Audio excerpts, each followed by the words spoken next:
Members. Dear Lord, grant us that through our discussions and decisions we may achieve lasting solutions, enhance the well-being of our community and respond wisely to the challenges we face. Amen.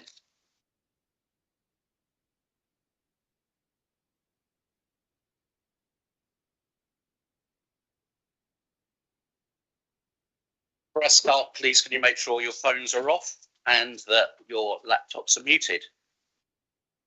Please don't hold the microphone by the stem and ensure that it's directly in front of you and not blocked by your laptop.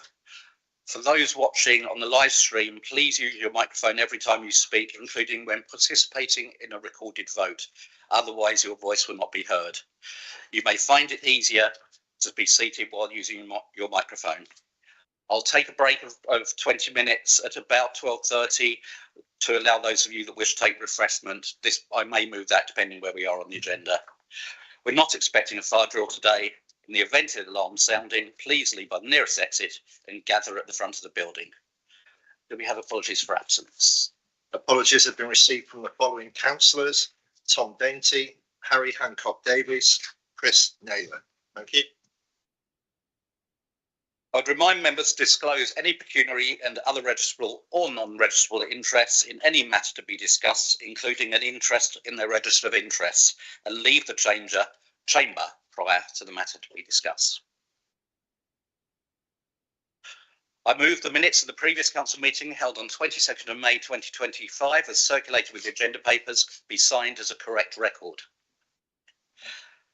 Seconded. All those in favour? Is there anyone against? Any abstentions? Thank you.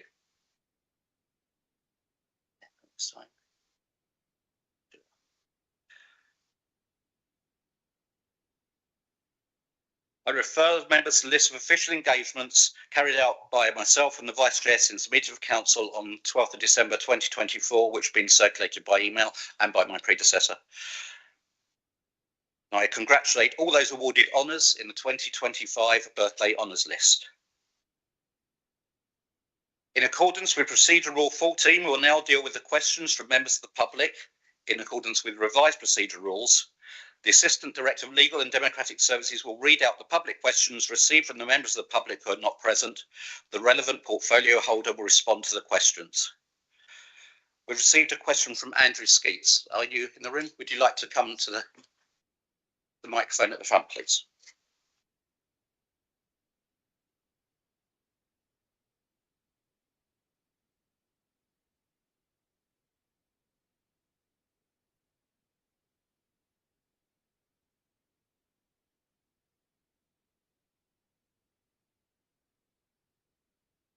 Turn it on, okay.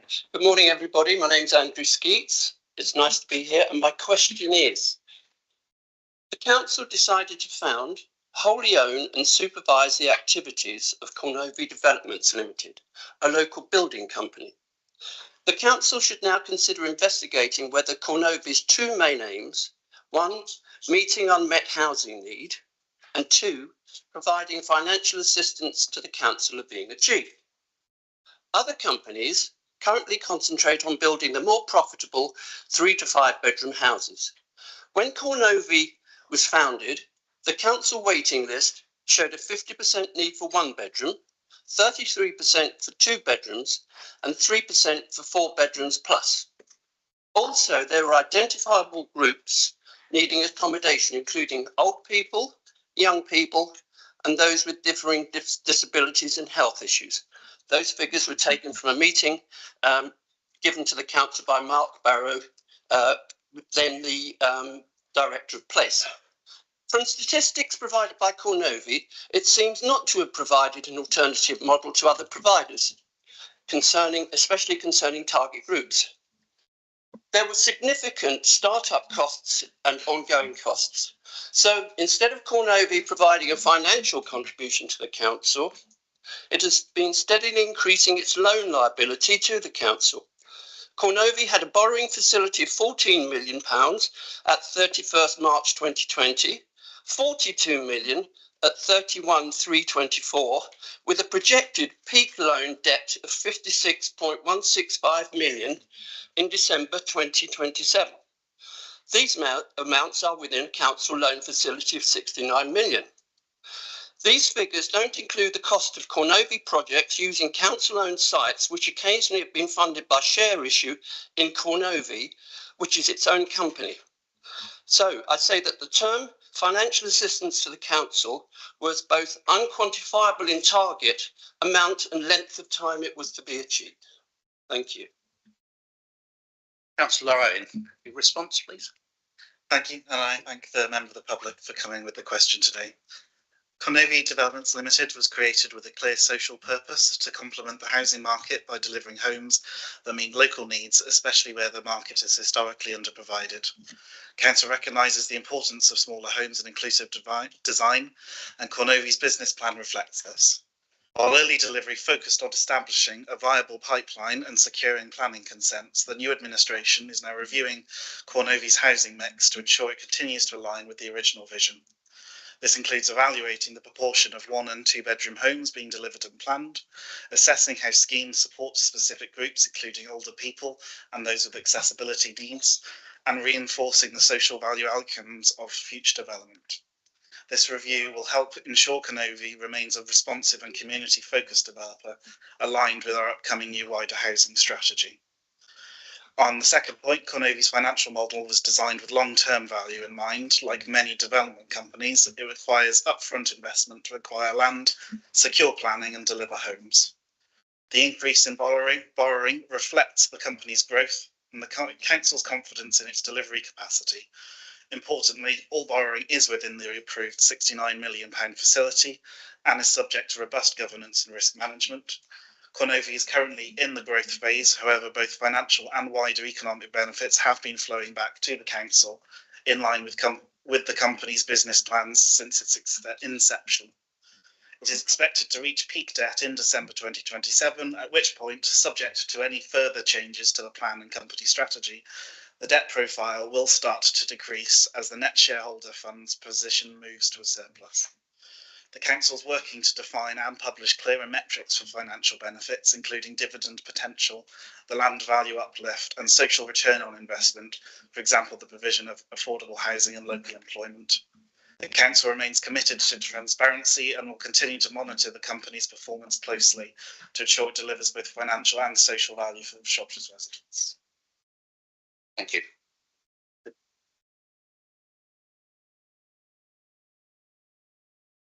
You don't have a supplementary question, sorry.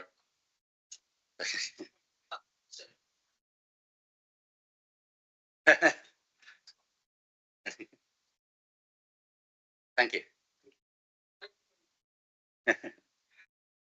Is Tamarin Bibo here? Could you...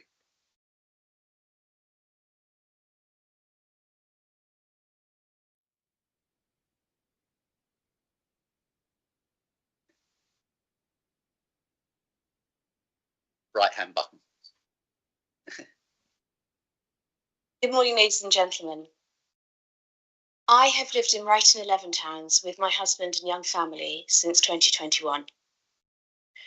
We live on part of the B4397, heavily used by traffic of all sorts, heading to and from the industrial estates and business parks on the north side of Shrewsbury as a rat run. We suffer personally, as do many local residents, from serious pollution, both noise and air quality, resulting from traffic forced to come through our village. Most of these vehicles use the rat run only because drivers see no practical alternative. But as a Shropshire resident with a local business, children to take to school, etc., I'm just as concerned about the wider impact of cancelling the North West Relief Road. If the project is not delivered, what other options are there for relieving congestion, not just in the rural villages surrounding Shrewsbury, but in the town itself? Please can the council leader now supply more detail as to the next steps, what measures the new administration plans to take to divert traffic away from existing rat runs, and from Shrewsbury Town Centre? I think your answer coming from Councillor Vasmer, portfolio holder for Highways and Environment. Thank you, Tamarind, for your question. With the decision to pause delivery of the North West Relief Road, the next steps for the council are to ensure that the financial implications of this are managed effectively. As regards future options to address town centre congestion and rural rat running, it remains the case that there are many effective interventions that can still be pursued. With rural traffic management, the continuing assessment of impacted towns and villages for weight, width and speed restrictions orders, where appropriate, will continue, as will close working with national highways, where there is a need for ongoing coordination between the management of their network in Shropshire and the local highway network. The council will also continue to work closely with national highways on their emerging future investment plans in order to ensure that the capacity for effective cross-county movement is provided on their network. This will also directly assist in removing the need for local rat running for both car and freight journeys. In terms of Shrewsbury Town Centre, there are a number of potential schemes and approaches contained within the Developing Shrewsbury Moves strategy. In looking at enhancements to public transport and active travel measures and facilities, including walking and cycling, the council is committed to continue to work with partners to rebalance the town centre traffic mix and in doing so address the current congestion challenges. Thank you. Is John Palmer here, please?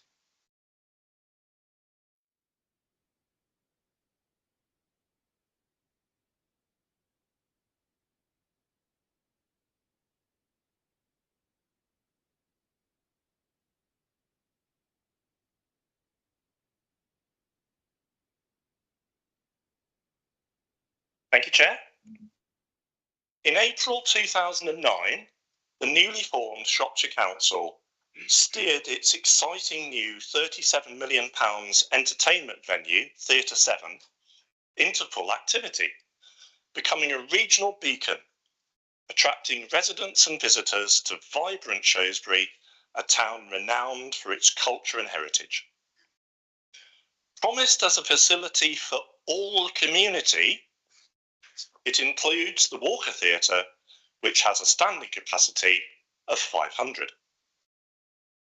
In recent years, the Tories' laissez-faire disinterest in the venue's social responsibility to serve all ages has allowed market forces to narrow the breadth of music gigs in the Walker Theatre to mostly lame tribute shows and beardy trad folk, aimed at a moneyed, mature audience demographic. The stark feeling is, under 30, you're not catered for as punter or local artist. Finances are tight, yet this newly progressive council surely has a perfect chance to seize the reins.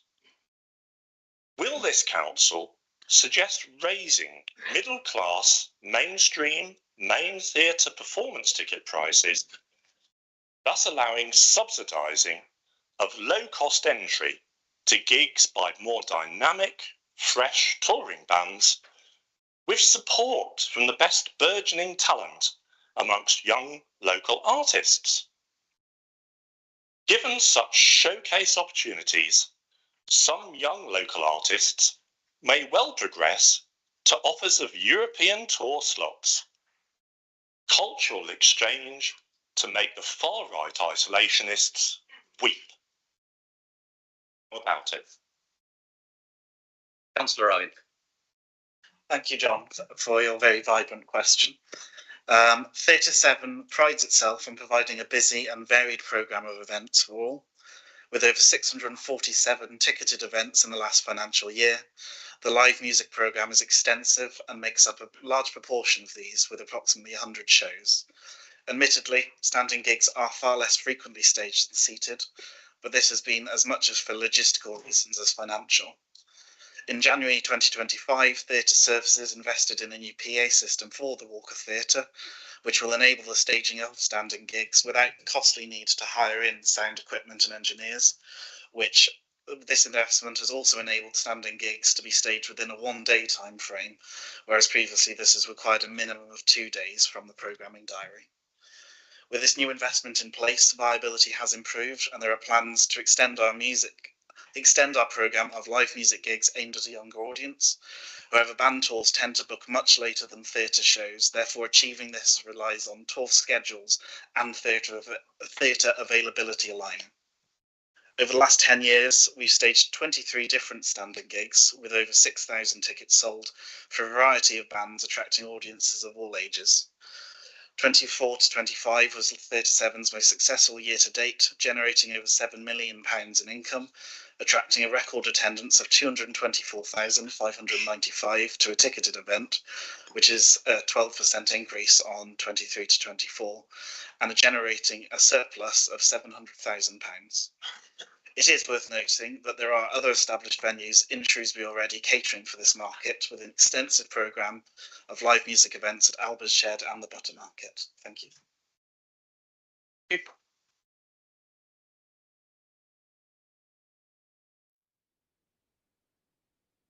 Okay, 6 questions have been received from members. I'll ask each councillor to read out their question and the appropriate portfolio holder to give a response.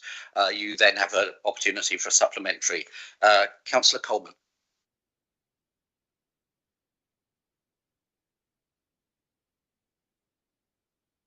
I'd like to ask a question on the Connect on Demand service. The service is increasingly successful since its introduction by the last administration. It was scheduled to be extended to a number of villages in Severn Valley, namely Atcham, Buildwas, Leighton, Eton Constantine, Uppington and Roxeter areas.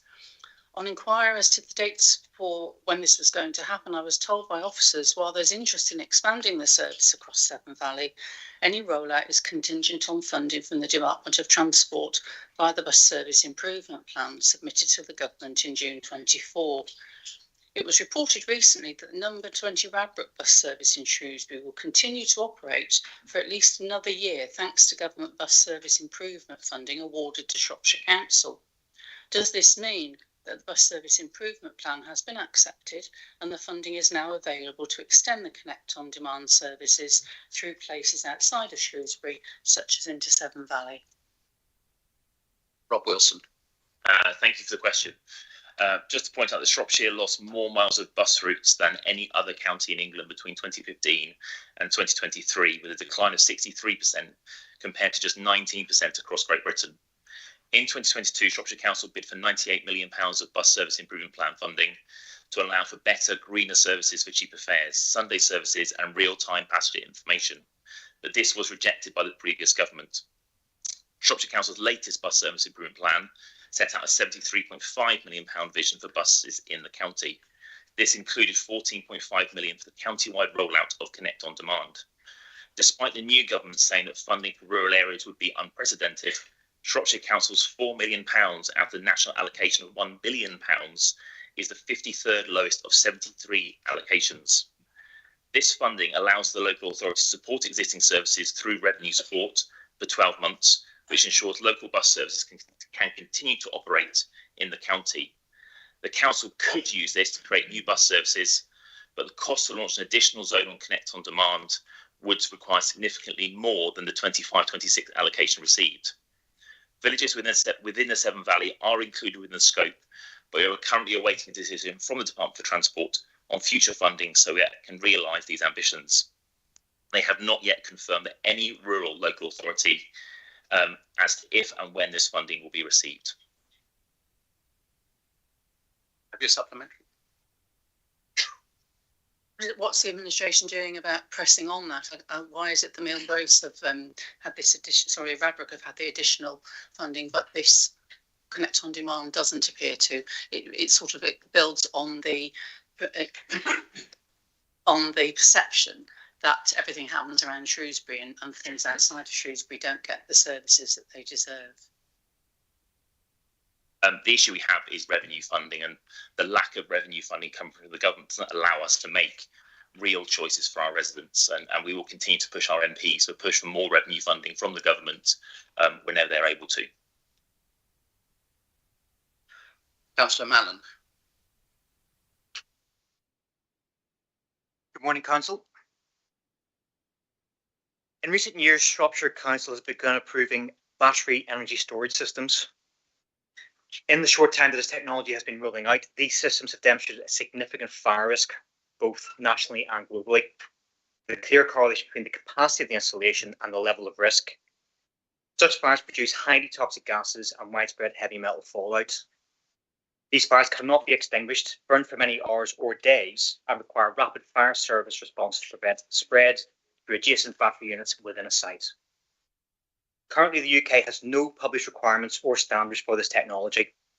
The National Fire Chiefs Council publishes guidance which has clearly been ignored in the design of some of these sites, specifically the requirement for 2 separate access points for fire response.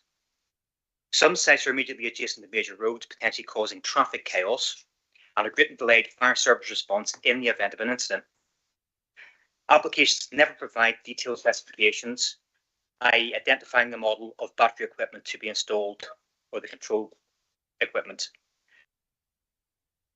Which regulatory standards are the Council applying when they approve these sites to ensure the safety of citizens and first responders and to protect the environment from long-term heavy metal pollution in the event of a fire? Are environmental impact assessments of the pollution from potential fires being made? Have emergency planning officers conducted any contingency planning for such an event? And is the Council coordinating with local residents, businesses and other activities to create evacuation plans? Thank you. Councillor Walker. Thank you. Thank you, Councillor Mallon, for your question. As it relates to certain live planning applications, I must be cautious in the way I respond to you. Battery energy storage sites, BESS, are a new technology with guidance from the Health and Safety Executive and the National Fire Chiefs Council, NFCC, on environmental emergency access considerations.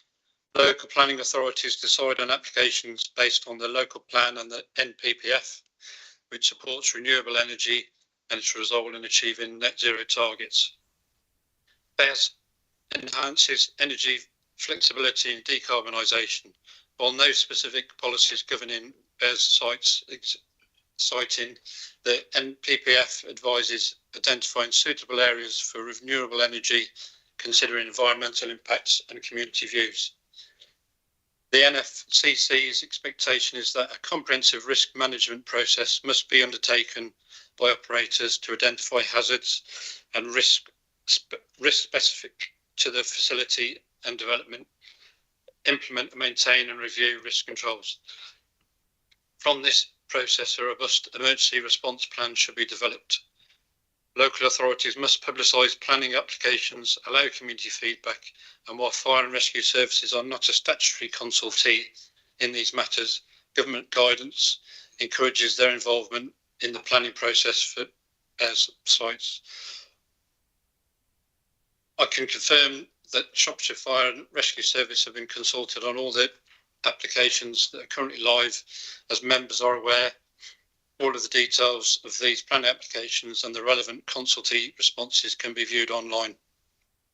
The live planning applications will be determined by officers unless the committee process is triggered either by the parish council, local member or planning and development services manager as appropriate. Whoever determines such planning applications must have due regard for the emerging policy in the NPPF, as well as example appeal decisions, which is standard practice for new development types, as interpretation of the guidance is undertaken by the inspectorate and the courts. The case officer will address any issues where there are material to planning in the determination report, and these will be specific to the site under consideration at the time each site is taken on its own merits. The developer is responsible for ensuring that all aspects of legislation are complied with in designing and operating their equipment. Once the planning applications are determined and if approved, then other legislation will be relevant to development process and continuing safety going forward. Emergency planners in local councils like Shropshire play a statutory and strategic role under the Civil Contingencies Act 2004. Their responsibilities span preparedness, response, recovery and resilience building across the organisation and community, and they work with multi-agency partners during major incident responses and supporting communities to recover. Key partners include local fire and rescue services, lead firefighting and rescue operations, police departments, maintaining order, managing traffic and providing security, ambulance services, providing medical assistance and transporting patients, Environment Agency, addressing hazardous materials, spills, pollution and control, public health organisations monitoring public health risks and coordinate with health providers. Fire authorities lead responses to major fire incidents. Smoke and other pollution from fires may negatively impact on infrastructure and properties.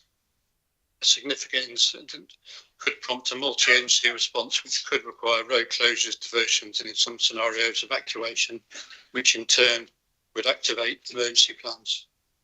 Thank you. Councillor Mallon, do you have supplementary? Thank you. First of all, I would double check your information on all folks having consulted the NFCC. That may not be correct, but I can come back to you offline on that one.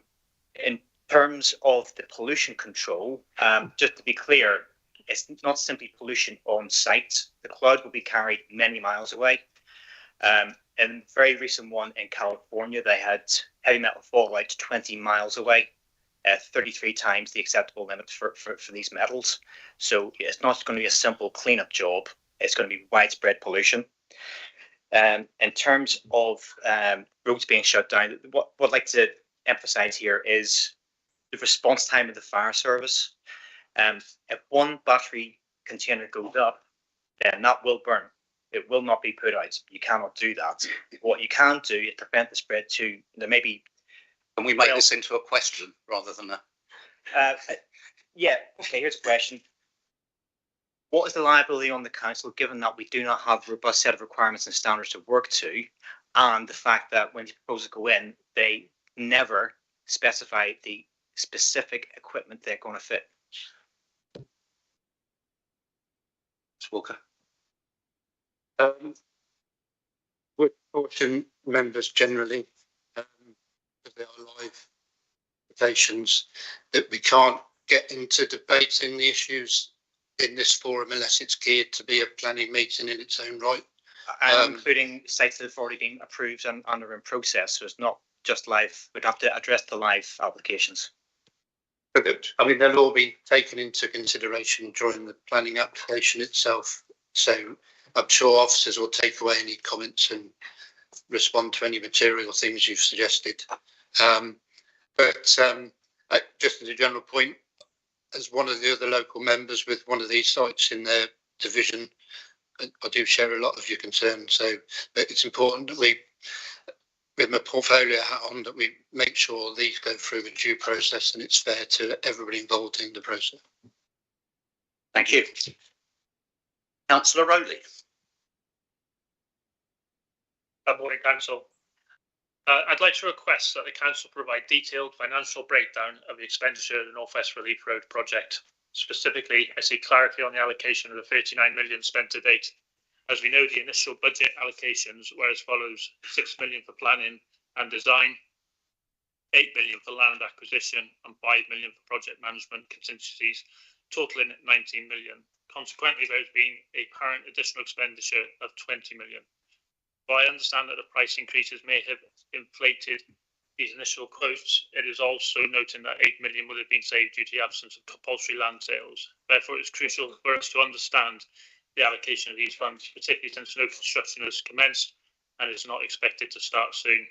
It is imperative that both councillors and the general public comprehend the financial mismanagement brought upon this council and the previous administration regarding this project. Thank you. Sebastian. Councillor Rowley, thank you for your question. Expenditure on the North West Relief Road is set out in detailed tables which will be circulated by the end of the meeting. This shows total spend from inception to date following the pause of the scheme on 23rd of June. I will not read out all the figures, but the totals for sources of financing are as follows. LEP 4.2 million, Department of Transport 20.5 million, capital receipts 6.7 million, SIL 5.3 million, and Section 106 3 million. And for the spending, the total spend on the Oxon Link Road was 7 million, and on North West Relief Road 32 million, making a grand total of 39 million for the whole project. I would confirm that following reviews by internal and external audit, significant governance issues were identified with the project management, but there has been no findings of financial mismanagement as suggested in the question. However, it was reckless of the previous administration to continue spending on the North West Relief Road in the absence of an official guarantee of more funding over the 54.4 million originally promised when the cost of the project had almost tripled. Supplementary. No, thanks very much for that, and I thank you for noting the failures in the governance of the project. Okay, moving on to item 7, financial outturn. I invite Councillor Evans, Portfolio Holder Finance, to present the report and move the report and recommendations be received and agreed. Seconder, please. I second this. Thank you, Councillor Abdul. Councillor Evans. Thank you, Chairman. The report is before you today, and as shown in the agenda papers, this is the 4th time this report has been considered by members. It was also published on the Council's website on the 30th of June.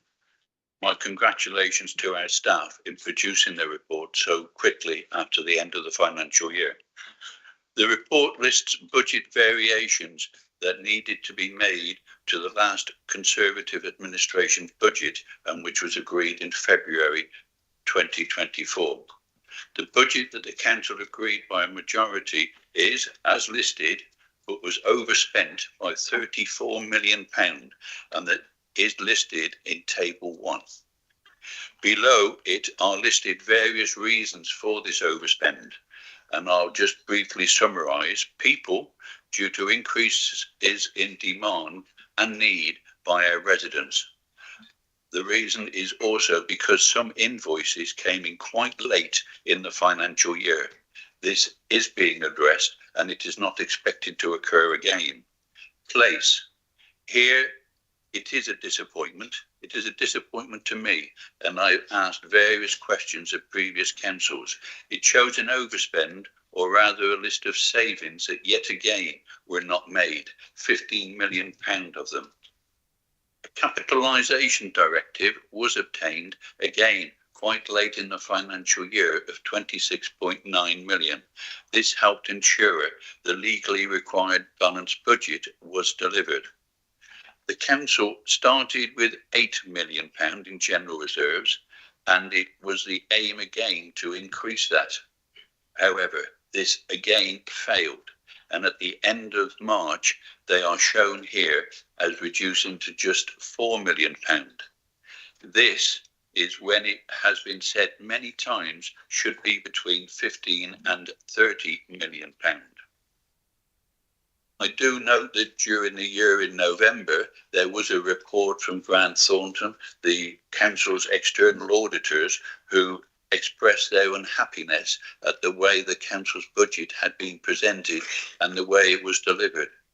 This is now going to be inspected again by Grant Thornton, and I look forward to hearing and seeing its report, which will be reported to the council later on this year. Earmarked reserves, my last comment, also continued its downward trend and reduced by £8 million due to the needed transfers to the current account. I move the recommendations listed in the report at 3.1 and 3.2.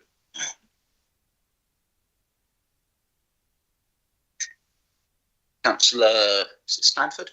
Thomas. Yeah, sorry, Thomas. Members, I think it's important to say that the previous administration, working with our officers, made record levels of savings last year, proportionally more than any other council.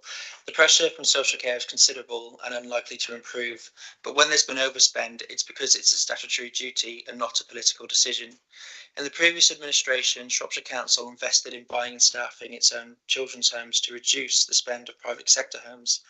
And some of the overspend is around prevention, as it's better than trying to find a cure. So as a Conservative group, we're here to work with anyone to tackle this crisis. Thank you.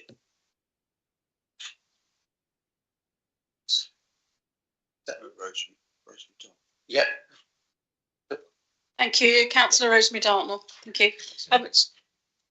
The council remains in a grim financial position. Of course, it's not news. There continue to be worrying aspects of the spending and services picture. The budget approved by council just a few months ago included detailed savings that are clearly not considered now to be deliverable.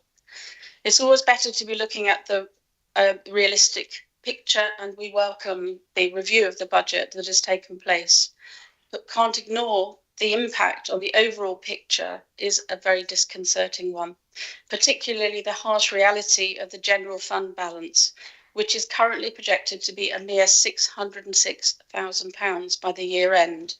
Comparing that to the council's spending power in excess of 700 million is clearly insufficient.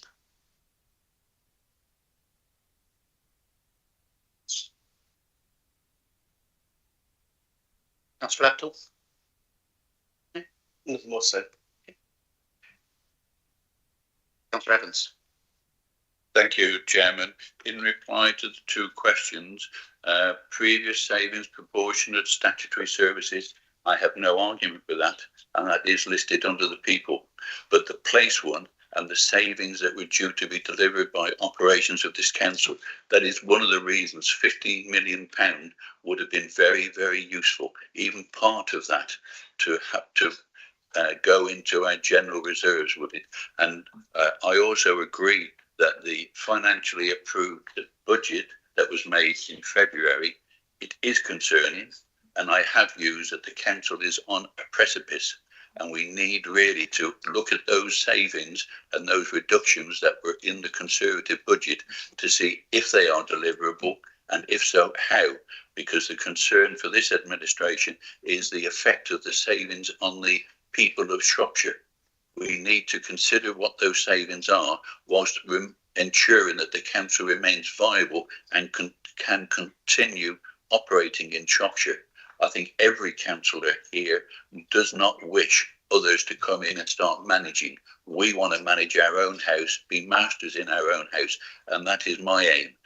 I aim to reverse the trend of downward of general reserves. And we will not, I think, reach the £15 million this year, but I hope that we have more. And I am ensuring and getting the message to all cabinet members and all members here today that we need to watch our spending so that we increase our general reserves without further reductions in our earmarked reserves, which again are at a dangerous level, and we do need to start getting ready for that proverbial rainy day, which will reach this council at some time in the future.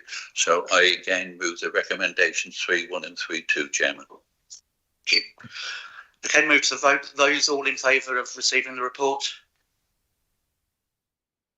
Any against? Any abstentions? Thank you. Moving on to item 8. Annual Treasury Report.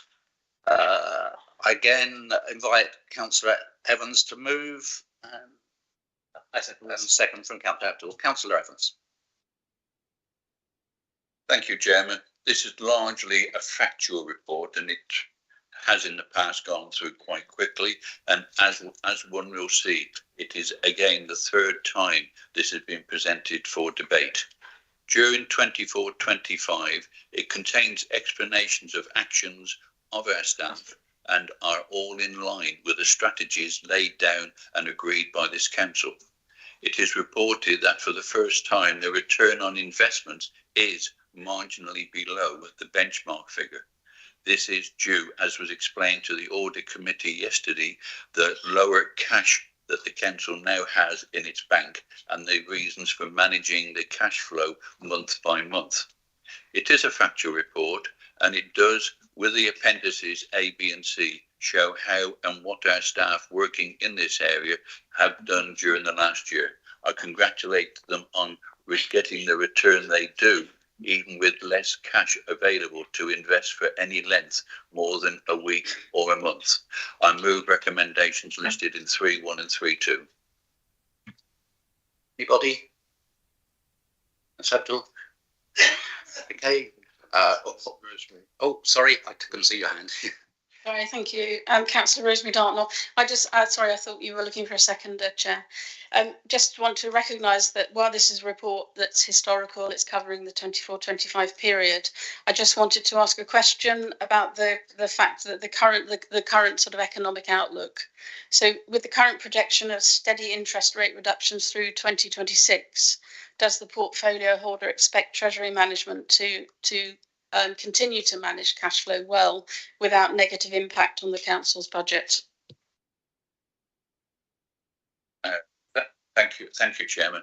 Yes, we have a well-abled staff who manage our cash flow, and I have total regard and agreement with their actions. So they are managing it, and I leave that under delegation to the officers at present to manage that flow and to ensure that we have enough cash in the bank to pay all the bills as time proceeds. It is a delegated responsibility to the officers to manage this. Maybe we may want to look at that in the future about the delegations to involve a member so that they are involved in knowing what is happening rather than at present under the previous administration, leaving it totally in the hand of officers. We need to work together to ensure this council delivers the best possible outcomes for its residents. Thank you, Chairman. Anyone else? Okay, move to a vote. All those in favour? Anyone against? Any abstentions? Moving on to item 9, report of the Audit Committee. I invite Councillor Kerr, the Chair of the Audit Committee, to present the report. And can I have a seconder, please? Councillor Halliday, thank you. Councillor Kerr. Thank you, Chair. So it's a dubious honour to present a report for the Audit Committee for 24-25 when I wasn't actually on it, but I do my best. First of all, I need to pay tribute to ex-Councillor Brian Williams, the previous Chair, along with all members of the previous committee, some of whom are still with us in other roles, and the internal audit team, all of whom worked very hard to analyse, challenge and improve the profile and the internal controls within the council.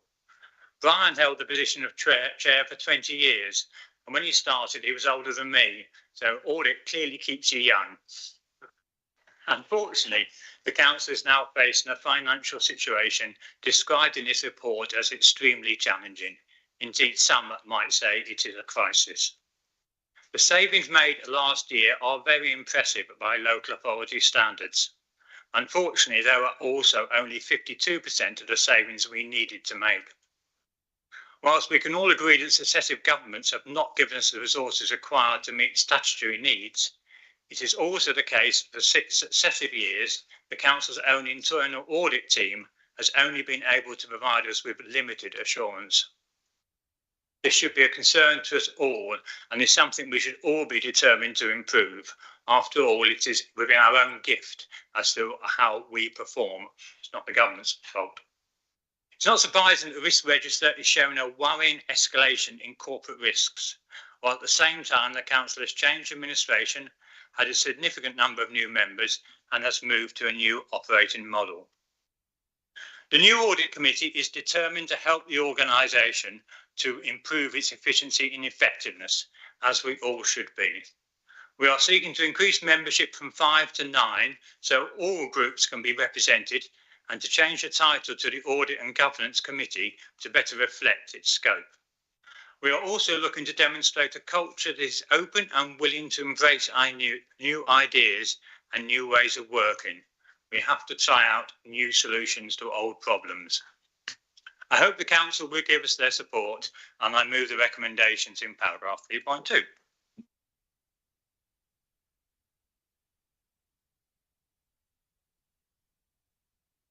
just clarify that, Councillor Kerr? 3.2 subsection 4, the next report is actually going to appoint the additional councillors and remove the political balance requirements. So could we vote on 3.2 excluding subparagraph 4? By all means. Councillor Halliday, do you wish to speak? Yes, thank you, Chair. Yeah, I'd just like to back up what Councillor Kerr said. I'm Vice Chair of the Audit Committee. An example for members who are maybe new to the Council of how it can work is that it was from the Audit Committee and our very good and effective internal audit team that some questions were begun to be raised around the North West Relief Road in terms of the governance of that project. Following that, and from further interventions, the external audit team came in and wrote a report from a kind of further level of assurance to really look at what was happening within the council. Now, hopefully that's not necessarily going to happen again in the future, but I think it's just important to understand that the audit team offers an additional layer of assurance. It's very much about asking how the council are doing things and not why they're doing them. And it's a very, I think it's going to be really important. We've got lots of challenges in the years ahead, and this will look not simply at the mechanisms, but it also looks at the culture of the council, how we're doing things, and I think a wider political involvement in the audit committee would be welcome for those reasons as well. Anybody else? Okay, so we're voting on all except for 3.2, 1, 2, and 3. But not 4 is the next. 4 is the next item. So all in favour of voting on sections 3.2 parts 1 to 3, please. All those against? Any abstentions? Thank you. Okay, item 10, constitutional committees, allocation seats, political groups, audit committee. I invite Councillor Kidd to move the report and seconder. To you, Councillor Ryan. Thank you. Councillor Kidd. Yes, the report is there in front of you. Microphone. Oh. I knew there was something I was meant to be doing.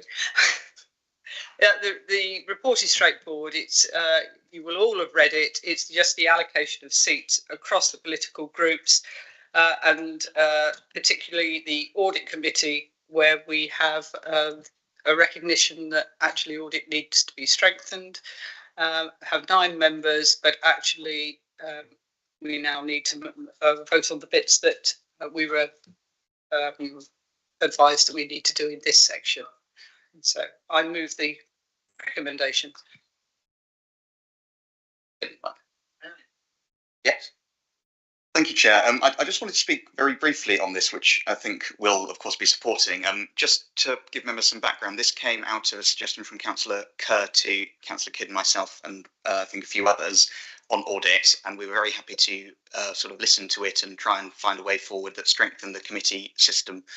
That's essentially as part of an ongoing wider commitment to try and strengthen the roles that committees and scrutiny play in this council. I think it was a frustration last term that they didn't play as big a role as we would have liked them to, and we're trying to redress that balance, really. I only want to speak very briefly to say that I know on the transformation scrutiny work plan, there is going to be scrutiny reform and restructure coming up, and that if members have ideas for how the council could work better, as Councillor Kerr had, then we're very happy to hear them. And you know, we can't promise we'll always agree on everything, but actually there is a forum and format that can mean that we do get a few changes made quite quickly, which is what we're hoping to see today.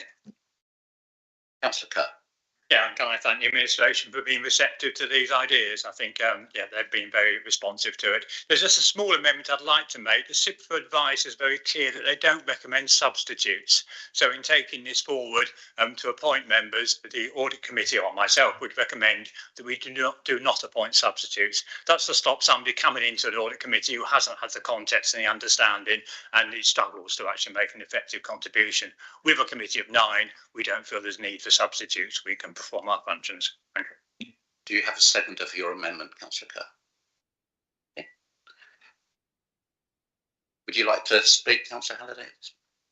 Yeah, myself and Councillor Kerr went on some very good SIPFA training, and certainly that we had several other audit committee members at that event, and the use of substitutes wasn't something that other areas were doing. So I would like to support Councillor Kerr's suggestion. Any other members on the amendment? Councillor Kidd. We've looked at this in detail, as you'd expect us to, because we are willing to listen to everything that's brought forward. In fact, the SIPFA, I just say it's best practice, that it isn't guidance. It's not actually recommended. They're just, it's a comment. And when you look at the Audit Commission, they don't do that at all. So actually, I think the most important thing here is if we have substitutes, those substitutes can only sit if they've had the full training and some backup. And therefore, I don't think that we will be supporting that, because the flexibility, we've got a lot of members who are working, who are hard stretched to get to things. And I would hate to see that the Audit Committee were on occasion very limited in the numbers of people sitting on it. Anyone else want to speak to the amendment? Councillor Kerr? Yeah, I've just got the guidance in front of me. So this is Audit Committee Practical Guidance for Local Authorities, the Audit Amendment. It says the use of substitutes on the committee is not recommended. The most effective membership will be based on knowledge and skilled members who are able to build on the information gained at previous meetings. For example, when reviewing progress on the external audit, the committee members should have been cited on the audit plan discussed at an earlier meeting. Okay, we'll take a vote on the amendment. Those in favour of the amendment, please. Please keep your hands up.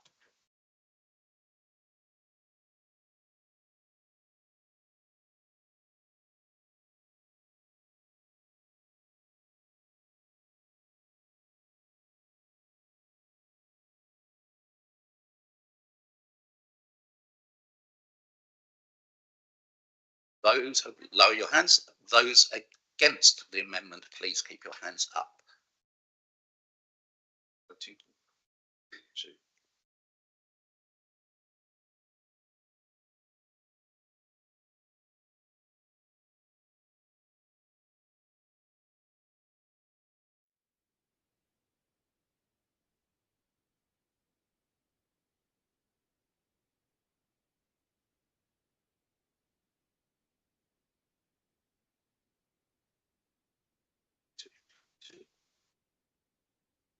Anybody abstaining?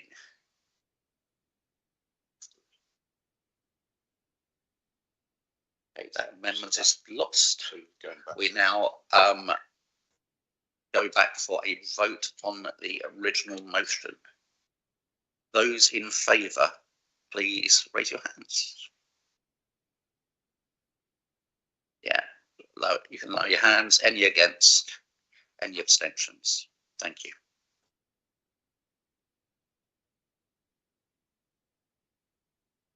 Item 11, pyrolysis, second site increase in budget. I invite Councillor Wilson to move and... Happy to second, Chair. Okay. Reserving the right. Councillor Wilson. Thank you, Mr. Chair. This paper seeks to realign the budget for the second pyrolysis site in Ludlow. I hope that all members have been able to avail themselves of the briefings provided by officers regarding the science behind pyrolysis, the successful joint venture with Woodtech in Welshpool, and the financial projections for the proposed new facility in Ludlow. This is an inherited scheme from the previous council term, but the initial budget allocated was insufficient as it did not account fully for decommissioning the anaerobic digester tanks, the potential need for fire suppression equipment, and provide a realistic contingency fund. These issues have increased the cost of the project, so we are seeking approval to increase the budget for the project by £1.3 million to remediate the site and be available to cover the costs associated with some potential investment in operational and safety equipment. This will allow the project to be delivered and for the environmental and financial benefits to be realised. It is possible that only the additional budget for the decommissioning of the old AD site will be necessary, and therefore the return on investment could be higher. The Ludlow site has obtained planning permission, has equipment on order, and the council has agreed a contract to operate the location once complete. Therefore, all remaining key requirements are already in place. If this funding is not approved, then the council will not realise the environmental benefits which are linked to our ambition to tackle climate change. We would also incur costs of project closure, and we would forego future revenue income from the activity. The number of sources of revenue from this project have been identified: the sale of biochar, the sale of carbon offset certificates, selling electricity to the national grid, and providing advice to other local authorities exploring pyrolysis as an opportunity to drive revenue. The funding is from a fund already identified in the council budget for investment programmes that can provide a revenue return to the council. The money would be in the form of a loan from the Public Works Loan Board, and while the additional investment is significant, the business case for the plant remains sound, and the ongoing revenue generated will more than cover the costs of repaying the loan. I've already spoken to the Economy and Environment Scrutiny Committee and understand that they may wish to monitor the progress of this investment in the future should it be approved. This is an approach I welcome. The aim is to use as much locally sourced wood chip as possible, potentially using a yard at the site to receive wood chip from local contractors. However, as we will all be aware from recent member briefings on this matter, the quality of the biochar is important to achieving the outcomes within this project. And having discussed the matter with colleagues, I wish to add an additional recommendation to the report to confirm that we will not utilise biomass from household green waste or food waste unless it is explicitly approved by the Service Director for Strategy in consultation with the Portfolio Holder for Transport and Economic Growth. And I would add that I would not be looking to give that authority. I would therefore like to propose the recommendations as set out in the report, plus the additional recommendation as described. Thank you, Mr. Chair. We are consultation with Ms. Collard. We're going to take the amendment as part of the total proposal, yes, not as a separate amendment to be voted on. So has everyone seen that amendment? Yeah, okay. Anyone wish to speak?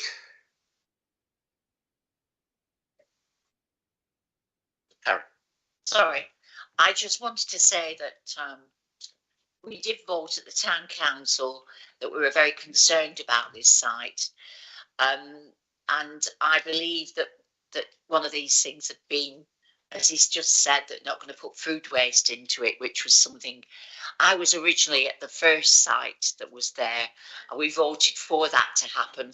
We were told that there was not going to be any rats, no flea, no flies, and no smell. We had all three. We know this is completely different, but there are still people on Parry's Road who are worried about the traffic that it's going to involve. I have already been in touch with Jason Hughes about altering the traffic situation at the end of Parry's Road, which is desperately needed. The traffic comes through there. It is a cut through to the rest of the town. We are going to have these lorries coming day in, day out, not every time, at certain times. Unfortunately, they are the times, and I have suggested that they pick a different time, when people are taking children to school and when they are coming home in the evening, and it's worrying. It is a very, very bad turn off from Sheep Road into Parry's Road and vice versa, going back out again. So I would like, if any planning comes forward, that we look desperately at the situation with the traffic on the road. I am going to abstain from voting for this because it really worries me. As I said, we didn't have, we were told one thing and then it was altered completely, and we had an awful lot of problems, and I was blamed for voting for it the last time. So I'm going to abstain. Thank you, Councillor Parry. Nick? Thank you, Chairman. Councillor Nick Hignett. Shropshire Council has led the way on pyrolysis thanks to the foresight of the previous administration and the determination of the officers involved. The extensive research and initiative has resulted in a successful joint venture with Woodtech, and many other local authorities are following our lead and indeed paying Shropshire Council for the intellectual rights. I recall that some members of the council were not convinced about the pyrolysis biochar project and abstained from the vote when it came to council 2 years ago. So therefore I am really pleased to note that it seems to be given much more support now. This council's own site at Ludlow will greatly increase productivity through a proven concept. And I believe that this project should pay for itself in a few years, probably about 6. More importantly, this will be a main contributor to the council's ambition of achieving net zero. Therefore, I and my Conservative group will be voting in support. Thank you. Councillor Rowley. Thank you, Chair. I have some concerns. Having received very detailed information regarding biochar over the past couple of weeks, I have a number of reservations I wish to share around market uncertainty, investment and regulation. Regulatory framework in the UK for biochar is currently fragmented, with multiple agencies and regulations overseeing various aspects of the production and use. Key regulating bodies include Environment Agency, the Department of Environment, Food and Rural Affairs and Health and Safety Executive. Despite the existing regulatory framework, several concerns and challenges remain. The regulatory environment for biochar in the UK is extremely fragmented, involving multiple agencies and regulations, with the absence of mandatory product standards and certification processes. This can result in inconsistent product quality. This variability can undermine confidence among users, particularly farmers who may rely on biochar for its soil improvement properties. While biochar and many environmental benefits, there is also potential risk associated with the production for use. For example, pyrolysis process can produce harmful byproducts if not properly managed. Additionally, the handling and application of biochar can pose health risks to workers and users if safety protocols are not strictly followed. Until mandatory product standards are established and certification processes are in place to help ensure consistent quality and safety of biochar products, it is very difficult for investors to invest in this industry. The absence of insurance products and tailored biochar production and the use adds another layer of uncertainty for potential investors. Insurers are weary of underwriting biochar-related projects due to the lack of historical data and the perceived risk associated with the sector. This further complicates investment decisions, and financial backers seek to mitigate risk through comprehensive insurance coverage. It is also critical to consider the competitive landscape. Biochar competes with other soil amendments and carbon sequestration technologies such that are more established and are more perceived as lower risk, such as cover cropping and reduced tillage. This competition can make it difficult for biochar to secure its place in the market, especially without strong regulatory support and clear economic incentives. Furthermore, the market for biochar is still in its developed stages, with limited data in its long-term effects and benefits. This uncertainty can deter potential investors who may be worried of committing funds to a market with unclear prospects. To attract investment, there needs to be greater clarity, insurance regarding the financial viability and sustainability of biochar production and use. Investors also face challenges relating to the scalability of biochar production. While small-scale projects like this have demonstrated the potential for biochar, there is a need for significant investment in the infrastructure technology to enable large-scale production. This includes the development and efficient and more cost-effective pyrolysis systems, as well as the establishment of supply chains for feedstock and collection distribution. Finally, a lack of widespread awareness and understanding of biochar among potential users and the public, as well as stakeholders, can hinder its adoption. Efforts to educate and inform the public, policymakers and industry professionals about the benefits and proper use of biochar are crucial. This includes promoting research, sharing best practices, and to build a body of knowledge and experience that can future develop application biochar.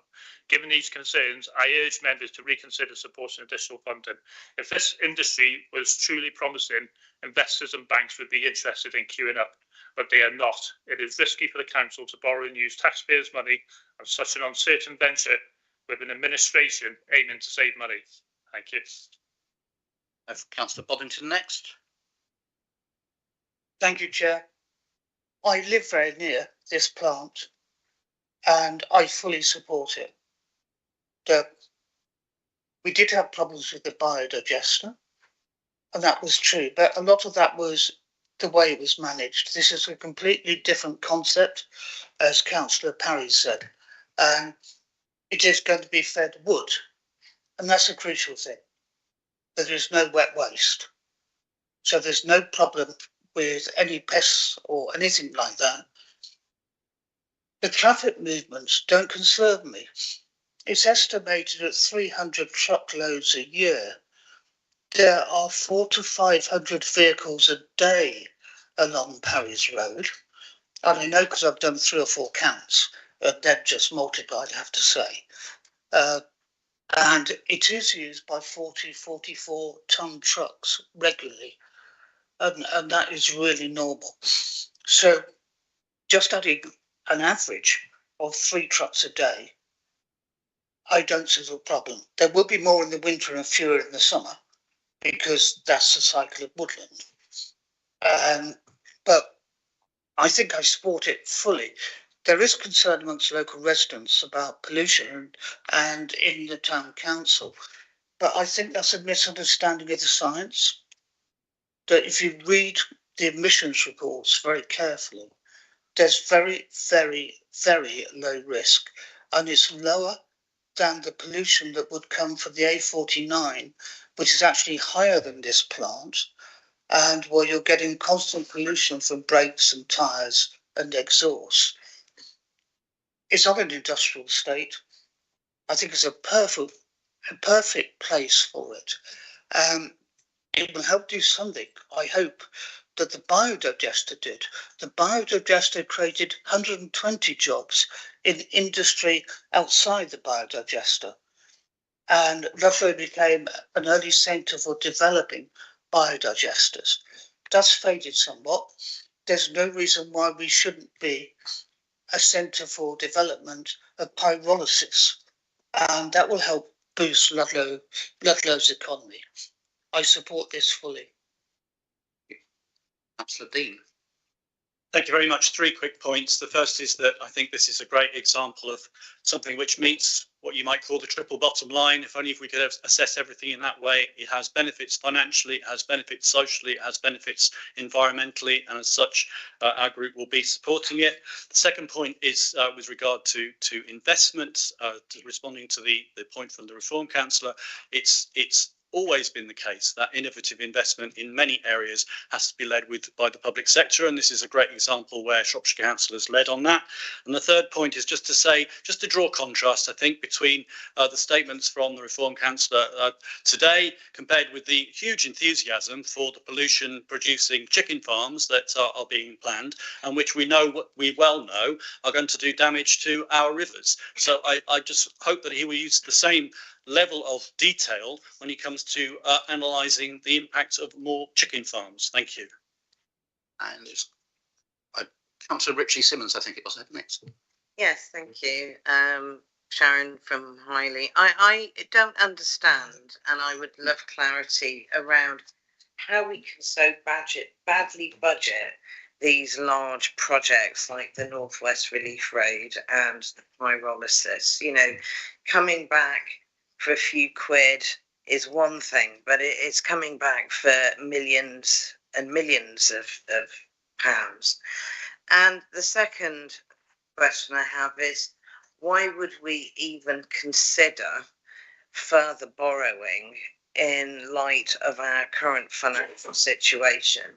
You know, whether we think this is a worthy project or not and has benefits or not, the ROI is to such an extent, you know, stretched out somewhat. Why would we even consider this now? Councillor Evans. Oh, sorry, no, apologies, Councillor Mallon first, sorry. Yeah, just a quick one on the economics of this.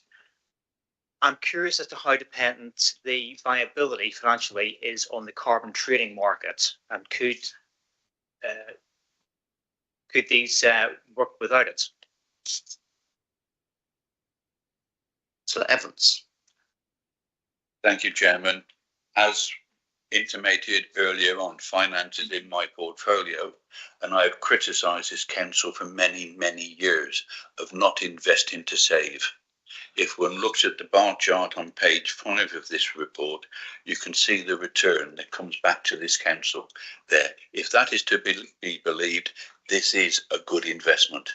It pays for itself in 6 years, and we're getting hundreds of thousands of pounds during that time. This council does need to invest, whether it's borrowed or use its own capital is arbitrary as long as there is a profit in it for the council. And this shows that it is. This council had £150 million in cash in 2017. We've frittered that, or the council, the Conservative council has frittered that away during the years. And I note the comments that it was introduced 2 years ago, and that is one of the very, very few investments that have been made by the previous Conservative administration, which will provide a return to the council. We need to look at where investment is, and it will give a return. And if one looks at the reports there is already a budget in this of 3.012 million to look at commercial investment, so it can give a return. So yes, we need to do it because we need income. We cannot just rely on council tax. Councillor Hisman. We received a wonderful briefing. Well, at times it was more of a sales pitch about how wonderful biochar is. We admit it has potential, but that's it, potential. It's not proven in commercial, real-world markets. It still mainly resides in universities, R&D and test sites. We were told how lucrative the different markets are, how we are aiming for the high-value end of the markets, where it's apparently possible to achieve £1,000 a tonne for high-grade char. But then for ease and guaranteed sales, we sell our current biochar to one customer at a massive discount of only £200 a tonne. Now there's 2 points on this. Firstly, only having one customer is a very risky strategy. It gives them too much power over the sale price. And should they collapse, or go elsewhere, the sales also collapse. A proper commercial business could not operate safely in this position. Secondly, the many varied markets were talked about and sounded great. We went out to talk to people in those real world markets. We asked our farmers, one of the key target markets identified, if they'd heard of biochar. Most said no. Once explained, we then asked if they'd pay £300 to £700 a tonne to put this on the fields. They laughed at us, but later we find out that's not even possible yet because this whole area is so new that the legislative framework for it isn't in place because it's still being developed. We were told about the enormous benefits of adding it to bedding in chicken sheds. This sounded fabulous and may eventually turn out to be the case. So we went to speak to a farmer who knows all about this. Again, he reiterated that it's still in the testing phase, that the real world applications are not producing the same results as test sites, and that from a commercial perspective, this is in its infancy, unproven and too risky for him to invest in. Now that's real world assessment and commercial reality. This product and industry is still in its research and development phase. This sounds great on first hearing, but if it's so amazing, then why haven't the private sector jumped in on this new opportunity? If it's a secure and financially lucrative opportunity, Why aren't our wealth creators scrambling to get into this market? Quite frankly, if something seems too good to be true, then it probably is.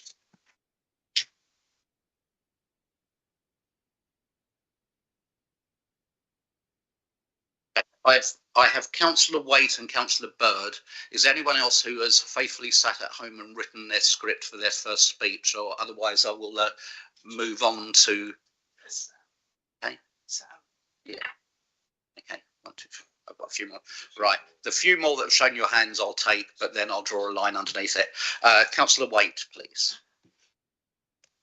Firstly, I didn't sit at home and write this because I wasn't planning on speaking. I am also on Ludlow Town Council and voted against this right from the start. And I find myself in a very difficult position because it seems I'm going to be voting with the opposition today because I cannot, in all honesty, vote for something that I am completely against because the people of Ludlow are against it. And that's who I represent. I know we've spent a lot of money on it. And if it was anywhere else but next to a housing estate, I would be in complete support of it because Shropshire Council's invested in it and it's a perfect place. The actual equipment is perfect for this, but right next to a housing estate on a very busy road that already exists, as Councillor Boddington said. And also I'm concerned about the amount of virgin feed that it's going to get because eventually that's going to run out. And I know we're putting in an amendment to protect green waste, but goodness forbid that we might not be in power in 4 years' time. We can't guarantee that whoever is in power will hold up to that agreement. They might decide to go a different way. So I find myself in a very difficult position today, but I have to go with conscience. I'm going to call in this order Councillor Bird, Dawn Hughesman, Walmsley, Clayton. Then I will invite Councillor Wagner to his right to reply and then back to Councillor Wilson. So, Councillor Bird. Thank you, Chair. Councillor Bird, Ed Bird for Shifnal South. Just to reiterate, I'll keep it quite brief. So, as stated, as a group, we support this motion, continuing the good work of the previous administration. As mentioned by the councillors, it will provide a return on investment. Certainly, that is where Councillor Evans is correct, and it does also tick a lot of the boxes. Just regarding the borrowing mentioned, Shropshire Council under the last administration are not heavily leveraged at all in terms of borrowing, and I published figures when asked questions by the public regarding this. For example, comparing to Salford and Wrekin Council and our debt level per head of population, theirs is 3 times our debt levels. I think the reason I spoke was I was just a little bit surprised by the language of money being frittered away. I think if Councillor Evans considers that the increased spending on social care and children's services is frittering money away, then I would seriously have to disagree with him there. And I think he needs to have a look at the council's budget, where the money is being spent, and the increases in those budget areas. Thank you. We're going to stay on the subject. I'm not going off. Point of personal explanation, Chairman. Yes. Yeah. I did not refer to social care in this. Social care is needed, and I really, really object to my name being put against those comments that were just made. Councillor Dawn Hughesman, please. Thank you, Mr. Chairman. The council is being asked to lend a very significant amount of money. Thank you for the information that we have been given, but I dispute the fact that apparently we'd be given sufficient information to make the decision. We have not been furnished with a full and comprehensive business case to justify the enormous loan being sought. If I walked into a bank with what I have been given and asked the bank to decide if they would lend me 1.3 million, on top of the 2 million already agreed, I'd be chased out of their offices. The council already carries a significant amount of debt. We are going to have to borrow another £1.3 million to fund this project, on top of the 2 million already budgeted. A project that relates to fledgling technology, unproven markets, and is really all about chasing carbon credits because of the so-called climate emergency that is facing South Shropshire. Last time I checked, we still shared a planet and an atmosphere with the US, India and China, so I'm yet to be convinced that spending loads of our residents' money on these projects is giving our constituents value for money. We are in a very precarious financial position, as we keep being reminded by the new administration. Well, in my world, you don't borrow money to go on holiday when you can't pay your rent. At the moment, we are having great difficulty ensuring that we can pay our rent this year. So even if you decide that it's a good idea to proceed, right now doesn't seem to be a sensible time to borrow another 1.3 million. The argument seems to be that it pays for itself in terms of interest repayments. Well, that ability to pay has been reduced by the additional borrowing requirements, section 5.5 of the report, which states there'll be commensurate lower returns. And this is subject to major risk factors such as market demand, limited customer base, and the success and longevity of the carbon credit market.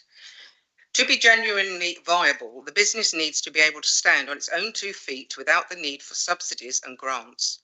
And now it's here that the council should have the greatest concerns. Is the carbon credit market going to be successful and long-lived? Because if not, then the current business case falls apart. The business will become another albatross around the necks of our residents, who will have to continue paying off the loan regardless. You need to add into your risk assessment the likelihood of Reform UK being the next government, as is looking increasingly likely. Because I have received guidance from HQ that along with removing subsidies for green technologies, such as solar panels on our fields, subsidies which falsely prop up markets and massively add to our energy costs, that we will also be looking at getting rid of carbon credits. I refer you to Richard Tice's post on X this morning and his letter that has been sent to developers and energy providers relating to contracts for difference allocation round 7.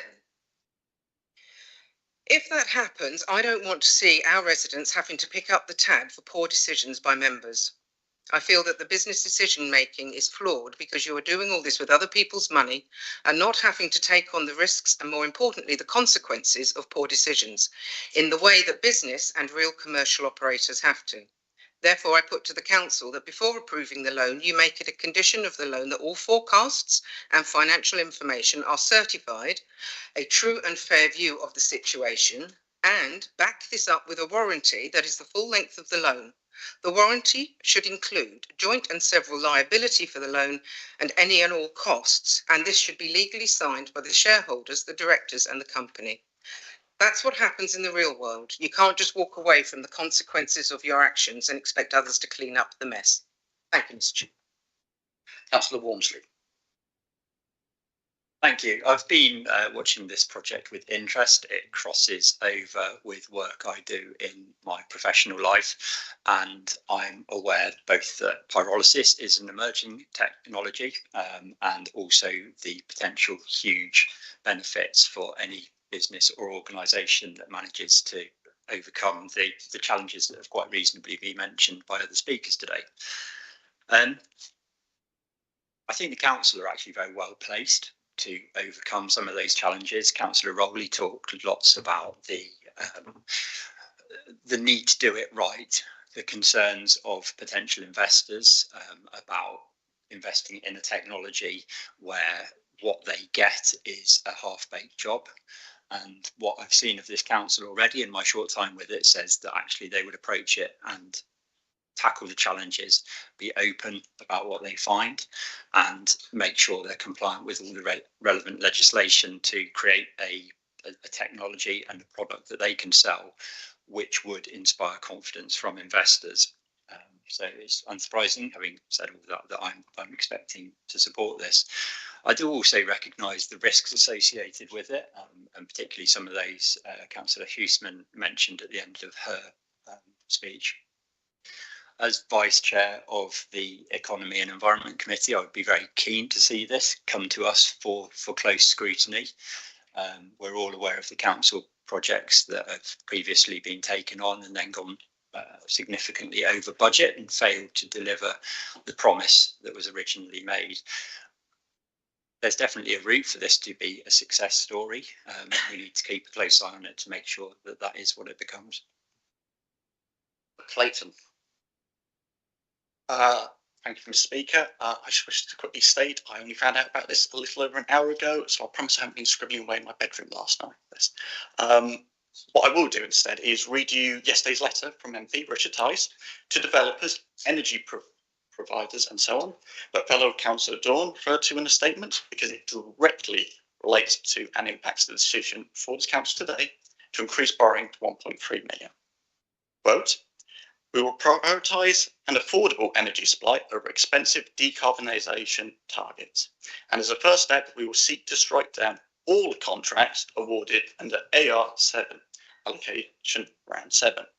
The Clean Power 2030 targets are not deliverable without impossible, intolerable costs on taxpayers, households, manufacturers and the broader economy. Put simply, there is no public mandate for the real world consequences of this agenda.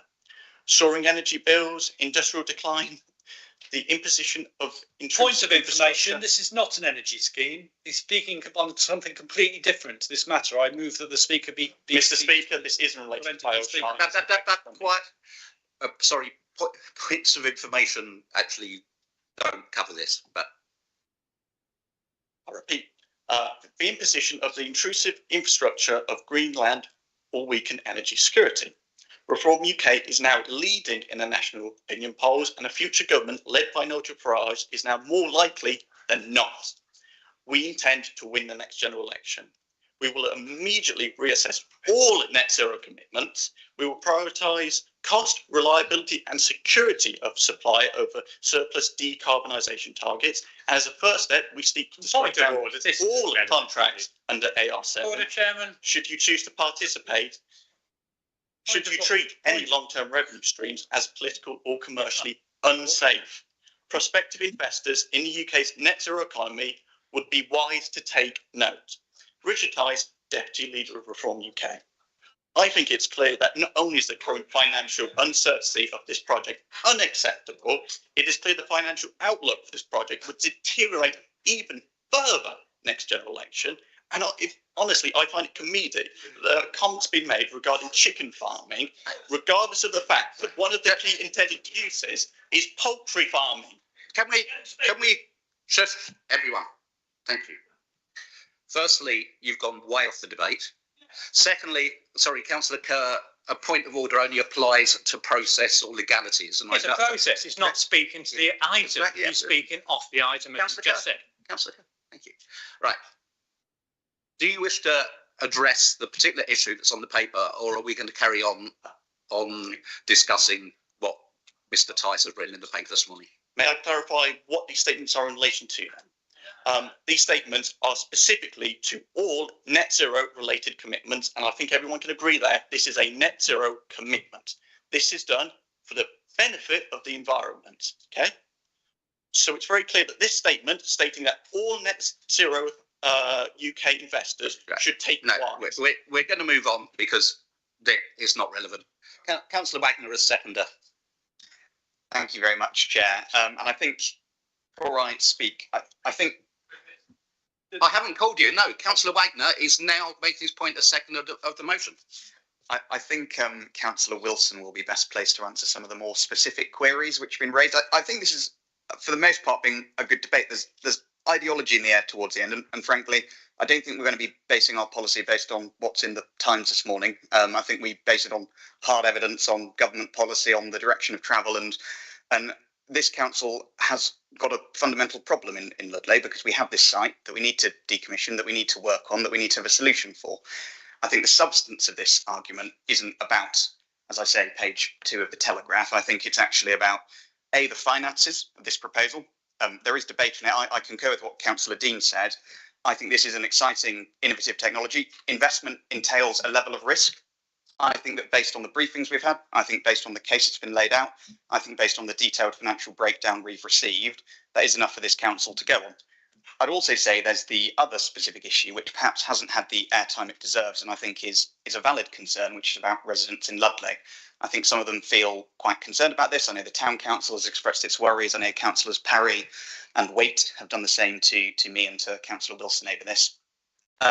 The substantive point there is really about the nature of what is being processed at the facility. I think Councillor Wilson's late amendment, which is not utilising biomass from household green waste or food waste unless it's explicitly approved, is a very sensible check and balance on that. I hope that residents who might feel that they might be directly affected will find that comforting, because actually I think it really takes one of the major issues that have affected people's lives in the county off the table. As I say, I'm not going to go into every point on the specifics. I think that's Councillor Wilson who is far better briefed in this than I. But when I look at this, and having had a bit of experience working in energy and energy from waste, this is a very different, cleaner, and I think quite exciting project for the council. I think we've already taken up quite a few steps, as you heard from members of the Conservative group, towards it already. We've made a lot of preparation, a lot of officer time has gone into it. This is an on-balance decision. I don't share anyone who is 100% black and white one way or the other on this. It is an on-balance. It will require careful scrutiny. I really welcome what Councillor Walmsley had to say about bringing it to economy and environment scrutiny to make sure there are future junctures. But at this council, we have to make our decisions based on the facts, not based on ideology. And I think that the facts on this matter, on balance, show that we need to support this. So I'm very happy to second. Councillor Wilson. Well, thank you, Councillor Wagner, for seconding. I think you've summed it up particularly well. It was good debate, barring the comments you've made. I will answer questions as well as I can. I only have 5 minutes. So, Councillor Parry, I understand the concerns of the Town Council, and I think Councillor Wagner has covered that well. It may be that we need to go and just speak to the Town Council about those specifics if they want us to do that. I will get to that. Planning has already been approved for this. Councillor Hignett, I thank you for you and your group's support of this. Councillor Rowley, in terms of regulation, it is covered by the European biochar certification standards. In terms of product quality, that's why we're sticking to using high quality wood chip going in. We are not looking at using green waste or food waste. And I think in terms of the market, we can take confidence from the joint venture that we ran with Woodtech. Councillor Boddington, thank you for clearing up it is completely different from the anaerobic digester, so we shouldn't have the issues with vermin that had. In terms of traffic, and to Councillor Parry's point, it is a commercial site, and we are looking at roughly 1 vehicle per day, so I don't think there is a huge issue there, but we will keep that under observation. And thank you, Councillor Boddington, too, for clearing up the misunderstanding of the science. Councillor Dean spoke specifically about this having multiple benefits, and I think we really need to be alive to that. Councillor Richie Simmons, I agree with you about budgeting on large projects. That's why we have brought this back to council, because the original budget was not sufficient. But we need to take, as Councillor Wagner said, an on-balance decision to say, with the money spent already, what is the best thing to do? And we think this is that. We are borrowing, yes, but we are borrowing to provide a return. And this council is in need of a revenue return on multiple things right now to allow us to balance the budget. So this will help us do that. Councillor Mallon, I think you had a question about the balance of benefits. That is all included in the report. Councillor Evans spoke about the finances and how it stacks up and allows us to invest to save. Okay, 3 minutes. Councillor Peter Huseman, the £200 you quoted is the gross profit, not the sales price, just to be clear on that one. It is difficult to ask people who don't know about something if they'd be willing to pay for it, so I can understand that that was a difficult conversation. The joint venture doesn't just have one customer, it has 10. I've just checked that now.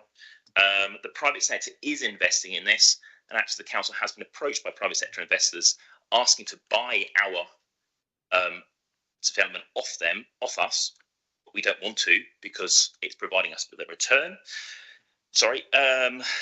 It is legal also to add 1 tonne per hectare per year, so it is not illegal to use this. Councillor Waite, I hope we won't run out of feed. I don't think we will. I think we have a lot of trees and a lot of tree work going on, so I hope that won't be a problem. Councillor Bird, I think that's been covered by Councillor Evans. Councillor Dawn Huseman, the officers are always available to members if they have additional queries. And I don't really want to get into so-called climate emergencies. I think we're seeing the impact on changes at the moment in this last year with 3 heat waves in the UK before we hit August. In terms of the carbon credit market, it is voluntary. I don't know how a potential reform government would abolish a voluntary carbon credit market, particularly when most of the money that we get from that comes from the United States of America. Unless something happens over there with their president, I don't know how that would work. And on the risk of poor decisions, I think you're right. And I think possibly trying to abolish things which are voluntary, that might be one of those. Councillor Walmsley, thank you for saying that you will look at this in economy and environment. 1 minute. And Councillor Clayton, I am concerned that you only found out about this an hour ago. I think it's important for all members, as I said at the start of my speech, to avail themselves of all the information available before coming to full council to vote on things. Thank you, Mr. Chair. Thank you. Right, we will move to vote. I suspect there'll be quite a bit of a split across the room, so please can keep your hands in the air and we will count. Those in favour, please.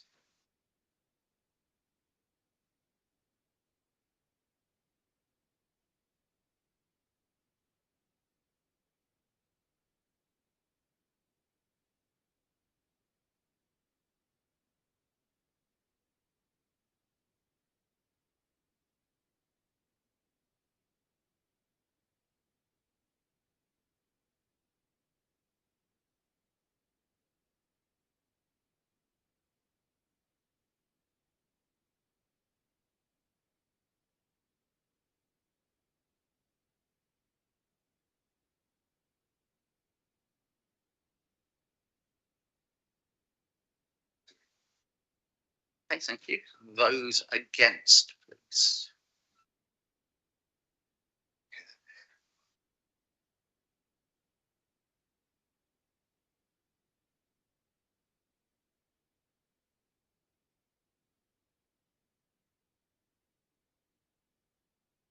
Abstentions, please. 2, 3. Thank you. Right, moving on to... Could you just tell us the vote? What the score was? 53 for, 15 against, 3 abstentions. Thank you very much. Moving on to item 12. I invite Leader of Council Heather Kidd to present a report on domestic abuse and safe accommodation strategy. You're seconding, Ruth, and reserving your right. Thank you. Councillor Kidd. I'm sure you've all read this. There's quite a lot of paperwork to read through, but it's a really important thing for the people of Shropshire.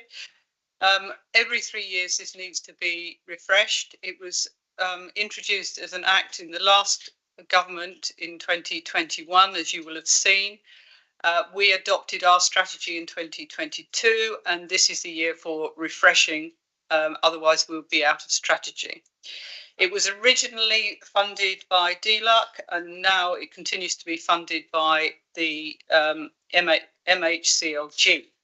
So it's something that actually we do have funding for. Whether it manages to fund entirely or not is a different thing. But actually, it's such an important strategy in prevention that actually if we need more funding, it's part of the social care sector that we will need to fund. It's preventative because the impacts of domestic abuse are to both men and women. And people often forget that men can actually suffer from domestic abuse as well. And if you've read the paper, there are indications of actually how many across the country and an indication of how many it could be if reported in Shropshire. My seconder will actually go on to give you proper figures for all of this. I was party to, when I was leader of South Shropshire District Council, the first domestic violence refuge being put in South Shropshire, and it was the first for the county at the time. So we need to build on all of that good work to make sure that men and women remain safe. The impacts are huge. They impact on children's education, on mental health, on physical health, and they actually have economic impacts as well. And that is really important in a climate where people are struggling to make ends meet and so on. If you look on page 99, you've got a definition of what is included in domestic violence. And on page 100 at 2.12, you will see those statistics I've just referred to. There's also a lived experience section and another paper that goes actually through what can happen to people. Indeed, The Guardian was doing a whole lot around this last Monday, and today Jess Phillips is also in the press doing a tremendous amount about how we're going to try and prevent domestic abuse in the future so that people have the sorts of support so that they don't continue to do this when it's caught. We reckon across the board that only 10% of cases are reported. And indeed, I have had one particular case in my division where a lady had had significant domestic abuse for many, many years. And it's only latterly that she's actually told anyone of the issues. And the wraparound care that she's been given by a multi-agency team has been significant. I was impressed. If these things are not dealt with and we do not give people safe places to go and live, then actually we end up with serious physical harm and even death. And all of that costs public services an enormous amount of money. So the whole strategy is really important for us now to adopt, that we work with our partners in a multi-agency way across the board. Much of this came to the Health and Wellbeing Board a couple of weeks ago, that everybody is on board, we begin to work together and that we have an action plan to make sure it's all implemented. So with that, I move the domestic abuse safe accommodation strategy, which starts on page 89. Thank you. Councillor Kerr. Yes, I welcome this refresh of the strategy. I apologise. Oh no, she has reserved her right to speak already. Sorry, Councillor Kerr. No problem. Yes, I welcome this refresh of the strategy and indeed the training that had been provided to new members, I thought was excellent as well. This issue has social, economic, physical and psychological health and criminal issues attached to it. It affects, over the course of their lifetime, 1 in 3 women and 1 in 5 men. So it is a massive issue. On page 236, in terms of units of accommodation, however, it's stated we just have 22 units across Shropshire. Last year, we saw a doubling in the number of referrals from 142 to 307. And the sanctuary scheme, which is a more modern way, instead of having to take the victim out of their home and place them with their children or with themselves somewhere else, we seek to protect them in their home and move the perpetrator. Sanctuary scheme is excellent, but it only accepted 39 people last year. For comparison, I'm the trustee of a Montgomeryshire Family Crisis Centre, which is a charity based in the Newtown area of Wales. They have 15 units of accommodation for a population of just 60,000. And they are all full. And yes, they do have a specifically male refuge alongside their other refuges as well. There's a plethora of recommendations for all agencies, a huge amount of work to do. And if I just pick up one which disturbed me more than most, our registered social landlords who have been working with for years now, I see in the report that none of them has actually got a DA accredited service. So there's a huge amount of work, and I'd be interested to see where is the action plan, because although this strategy sets out the actions, it needs to be matched now with a comprehensive implementation plan so we can seek to turn the fine words into actions on the ground. Thank you. Councillor Hall. Thank you, Chair. I'd just like to say from a children and young person's perspective that I wholeheartedly support the Shropshire Domestic Abuse Needs Assessment. There are thousands, tens of thousands of young people and children living in households at risk of domestic abuse in various different forms. And so then statistically, there are in Shropshire as well. So there's very little data out there in terms of young people living in homes. So that's the thing that we'll be able to sort of nail down and get a bit more data on that. but I welcome this news assessment. Councillor Bentic. Thank you, Chair. As portfolio holder for health and public protection, I welcome this strategy as part of an overall strategy to tackle domestic abuse. And from a health perspective, mental health is the most common disability amongst victims and survivors. And between 2020 and 2022, there were 114 suspected suicides linked to domestic abuse, of which 85% were women. And so the Health and Wellbeing Board and this administration is well cited on the concerns around domestic abuse, and we're taking action to try to reduce them. Thank you. Councillor Parry next. Having worked with domestic violence when I first joined the council, this is something that is of interest to me. It's not just the violent and threatening behaviour, which can be hidden quite easily, and that's men and women. I knew somebody that her husband used to kick her all the time. But it's also the continual abuse of the verbal that is the worst thing to women and men.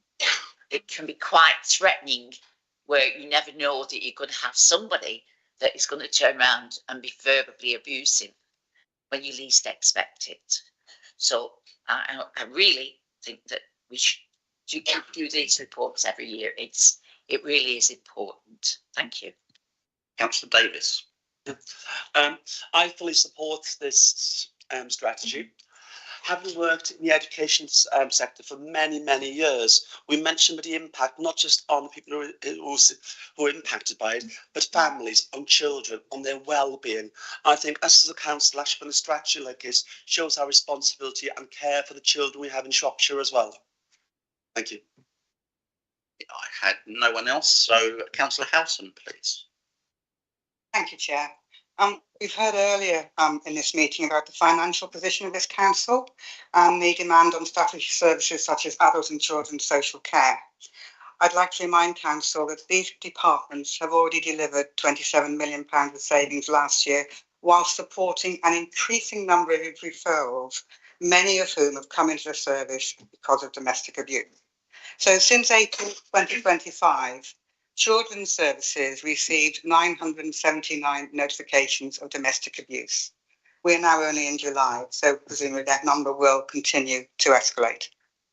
And that doesn't include adult-only households. These are just households where children are affected. So notifications are sent from the police and are discussed as a multi-agency partnership meeting within Pitstop. The only exception to this is whereby a child is already open to a social worker. And this group meets on a daily basis, as you would expect with that level of referrals.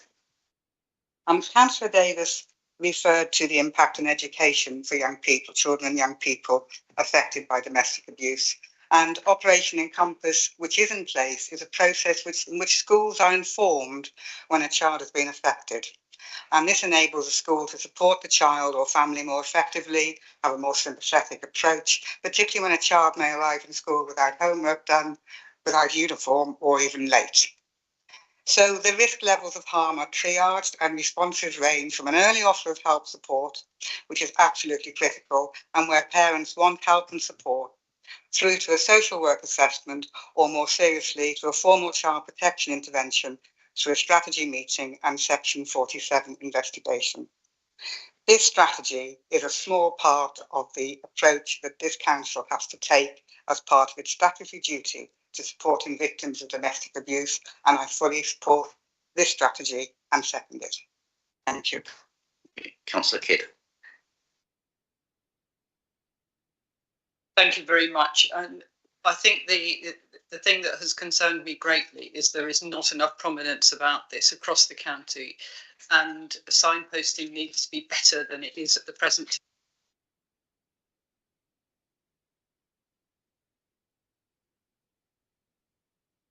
Many people do not know how to report and find the system very difficult. If they're in touch with the right agencies, it's quick and easy. But actually making sure this stays in people's psyche, but actually we keep making sure that we, as politicians, as representatives of our wards, keep it alive in our minds that this may be happening is vitally important. So with that, and I thank very much my seconder for all the detail around that and the cost to social care that it can cause us, and also to the health service, I ask you to vote in favour of this strategy. Okay. Move to the vote. All those in favour? Okay. Those against? Any abstentions? Thank you. Item 13, withdrawal local plan from examinations and next steps. Inviting Councillor Walker to move, and your seconder, reserving your right, Ben? Okay, steps, Councillor Walker. Thank you, Chairman. I don't think there's anybody in this room that wants to be where we are in terms of withdrawing the local plan. It does pose significant risk to development and how we handle that because of the changes in the policy framework. The existing SAMDEV plan is still valid up to the point it expires and beyond, but it will carry less weight. So it's important that we get to a sound position as soon as we can. One of the problems officers have got is they're waiting for the government to define how the new plan should be set out. And they're working on the assumption that they can commence the plan in January next year. In the meantime, they are working hard to gather all the evidence they need so that when they get all that guidance, then they can just start straight away. Last week, we've had the call for sites. By September, there'll be supplementary planning documents coming forward to help shore up some of the planning policies. It'd be important for members to engage in those to make sure they, as a council, we get some things that can give us as much leverage out of the existing policies that we've got. There's local nature recovery strategy going out for consultation on the 6th of August. It's currently being discussed by neighbouring authorities. As long as they're happy, that'll go out for public consultation, and then it's going to go to the Burton Show and the Minsterley Show. And so there's a lot of things to concerned about in terms of the government position, not least what was brought up at Cabinet in terms of their support for neighbourhood plans, but we have had some reassurance about the Shropshire Council's part of the support from the government. And equally, there's things about the government targets which are particularly ambitious, but they're mandatory targets, and we've got to hit those housing numbers. So there's a lot of work for us to do as authority to make sure that we come up with a sound plan, ideally a better plan that works for residents in Shropshire, provides enough affordable housing that works for Shropshire people, provides quality jobs for Shropshire people, and actually protects the environment, natural and the built environment, that makes Shropshire a great place to live. Happy to move, and I'm happy to take on the amendment from Councillor Connolly. I was about to say, Councillor Connolly, I have an amendment from you. Who's your seconder? Okay, thank you. The proposers of the original motion have already indicated they accept your amendment, so I'm going to invite you to speak now, and then we'll just move straight to a vote on your amendment rather than debating it, and then discuss the complete thing. He already has accepted it. It's fine. It's fine. Okay, I invite you to speak, and then we'll take it already as a total motion. Yeah. Thank you. So in the light of the additional risk of speculative development, coupled with a large number of new councillors, Council asks for urgent advice and guidance for all councillors on how to best represent residents' concerns and demands as large-scale planning applications are mooted, received and processed, with a view to helping both members and officers to get the best outcomes possible for existing residents and our environment. Thank you. Do I have anyone else? I thought I saw a hand back there, but no. Right, anyone to speak on the total? Thank you, Chair. Councillor David Minnery, Market Rate and South. It's a very short and simple question, Chair, for the portfolio holder to answer, if you would. The last time around, there was a constituted members working group comprised of members from across Shropshire to contribute as part of the process of deciding on sites. And I'm just wondering if it's your intention to repeat that. If it is, I'd like to volunteer. Okay, we'll save that for the end. Councillor Bird. Thank you, Chair. Councillor Ed Bird, Sheffield South. So obviously we're disappointed that the local plan is formally withdrawn for examination, and it's the inspector's verdict has thrown the plan development in the county into significant uncertainty. And this does leave our county exposed without an adopted local plan. So Shropshire Council will lose its ability to control development, and this hands potentially advantage to developers. So we now face the challenge of a new local plan as indicated by the portfolio holder for the extended period, and we're having to, as stated, restart under new, more demanding government targets. And the government has, as it stated, significantly increased Shropshire's housing requirements. The Council's administration has proposed response to the national planning reforms approved by Cabinet and attempts to address some of these issues, but it remains to be seen if they can truly meet the challenge. And the Council itself acknowledges that the government reforms could have an impact on the Council and new responsibilities for local planning authorities with associated resource implications for planning services. And they admit that these proposals, including additional strategic master planning and administration and monitoring of build-out work proposals, will constitute an additional resource burden on local planning authorities. Regarding the green belt, which is of particular concern in this county, and the introduction of a grey belt guidance by the government. The government now provides guidance on identifying grey belt land and areas of green belt that make no or weak contribution. And this identification is meant to inform the green belt boundary reviews, which is a particular concern to the residents in Shifnal. And while identifying grey belts does not automatically mean it should be developed, it is a significant consideration, especially where it doesn't fundamentally undermine the 5 greenbelt purposes.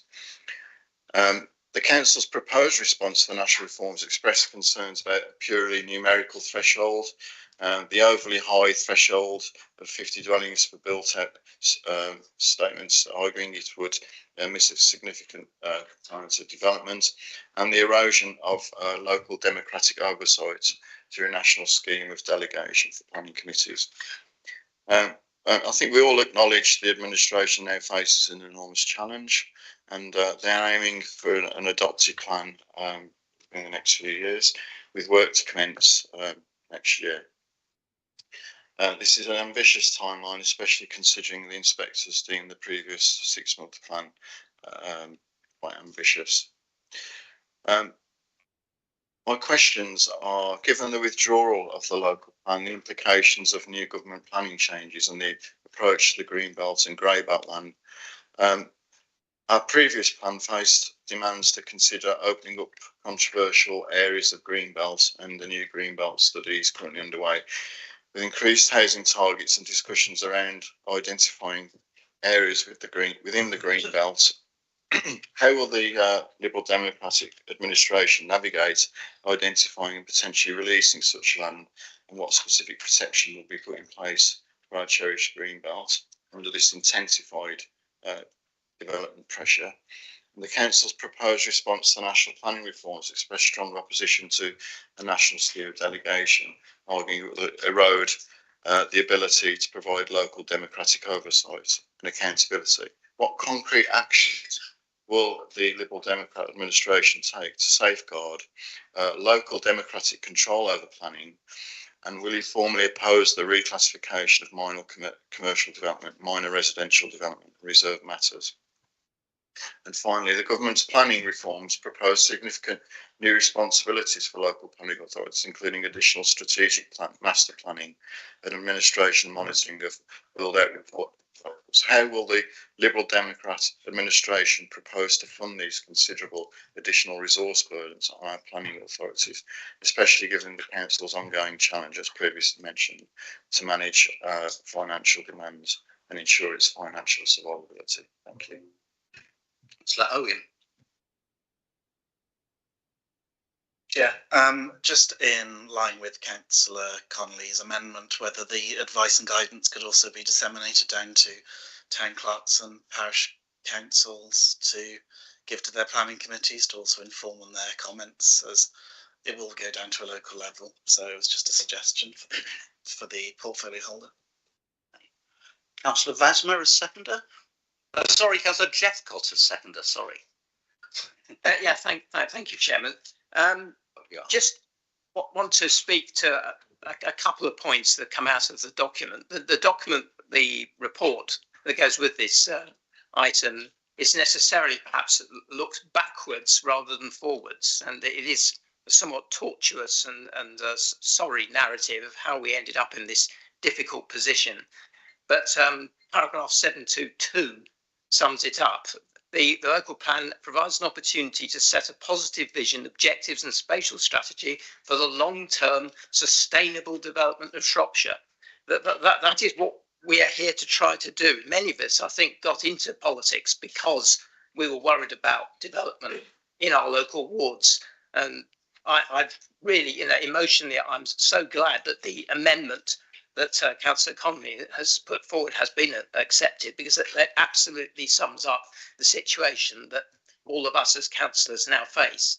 And as a new councillor, as deputy portfolio holder, I'm absolutely committed to the administration navigating this extremely difficult prospect as best we can, taking account of best practice, taking account of the way we can structure development in a sustainable way, which puts local needs ahead of developer needs, and concepts such as gentle density and environmental infrastructure ahead of profit. Obviously, it has to be viable and it has to be sound, but we should not get caught out by the inability to quite work out what the word pragmatic means, which seems to be the main reason why we're ended up in this position, with the inspectors suddenly deciding that the previous plan was no good. Thank you. Councillor Walker. Thank you, Chairman. Councillor Minery, short answer, yes. Long answer, we'll give you something more to do than just talk about stuff. I'd rather you add outcomes that you're trying to do in the process. And I've talked to officers about that. Councillor Bird, the resources question is a difficult one given the circumstance of the council, and if you consider the government's target of 30 months for turning things around, that's quicker than it's ever been done before. So there's a big ask for officers, so we've got to be particularly nimble in doing that, and that's one of the jobs for us, is to make sure that all works properly. The grey belt question, part of the evidence gathering is they've got to do a green belt study and appraise the green belt, and that will define what is potentially grey belt. There's a lot of appeals by development at the moment trying to define grey belt on the fly, and there are varying degrees of success around that, but the actual study itself will shape all that, and that will come back as part of the evidence and will be part of what members are asked to consider in due course. In terms of the national scheme of delegation, as the consultation responses have outlined, we're not content with the national scheme of delegation. We want decisions made by local members in a local framework using their local knowledge. It should be bottom up, not top down, and that's basically what Cabinet agreed at the last Cabinet meeting. Councillor Owen, quite happy for it to go to towns and parishes. We want to give them as much quality information so they can make quality decisions themselves, and that helps us in the process. And in terms of what Ben has said, as much of the problems we've got with withdrawing the local plan, it does give us a massive opportunity, and it's up to us as administration to take advantage of that opportunity and deliver a better, more robust plan. As a general point, I'm fully open to engaging with members all the time on any issue. Don't necessarily feel you've got to wait till something emerges before you ask. If you want to know what's going on, just ask, because there's a lot of stuff going on in the background at the moment, whether it's SPVs, Local Nature Recovery Scheme, or a couple of days ago they've done the Gypsy and Traveller accommodation assessment, so that has taken care of the 5-year land supply for those kind of sites. So there's that much stuff churning at the moment. I'd rather members came to me all the time asking me questions rather than formalising in a meeting in a way. Thank you, Chair. Thank you. Move to a vote, and I remind you this is including the amendment. All those in favour? Any against? Any abstentions? Thank you. Moving on to special responsibility allowances for deputy portfolio.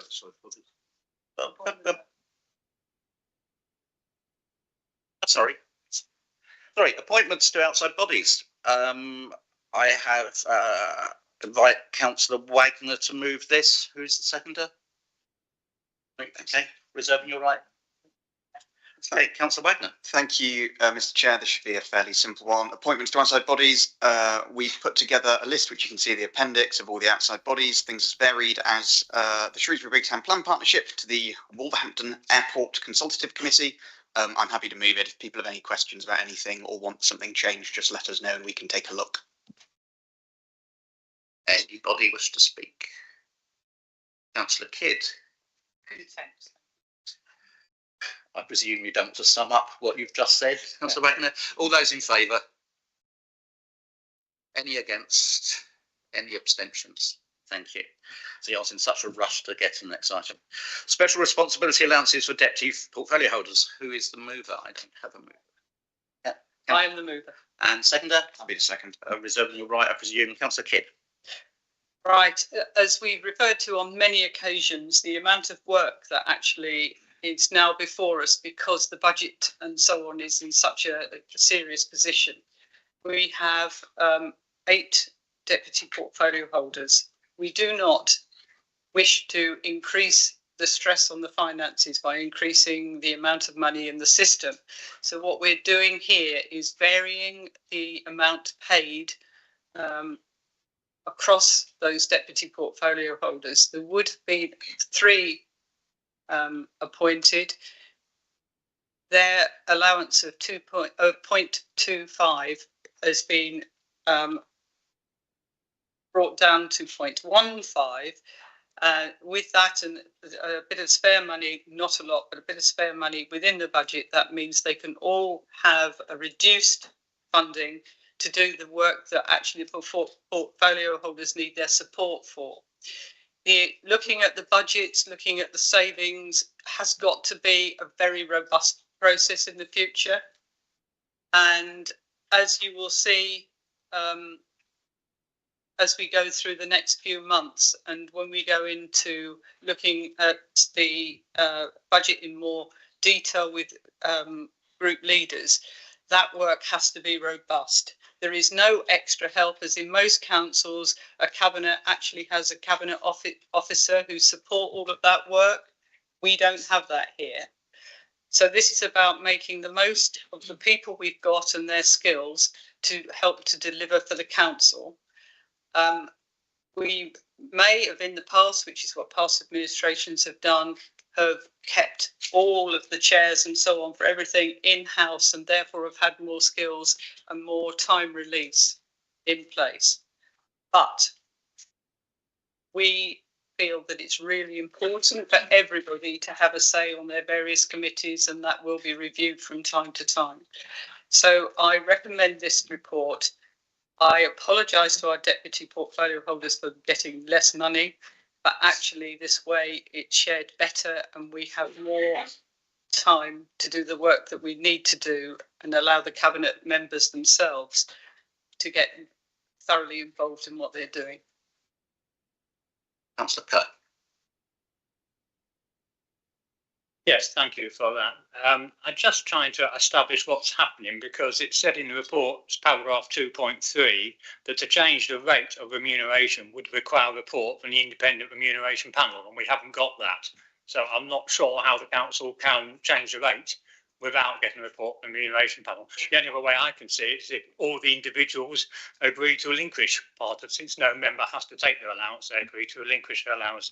But that notwithstanding, I think we all recognise that the Cabinet needs additional support, and I think our group at the last meeting said the Cabinet needs some sort of Cabinet support members to help them, but with clear defined roles and responsibilities.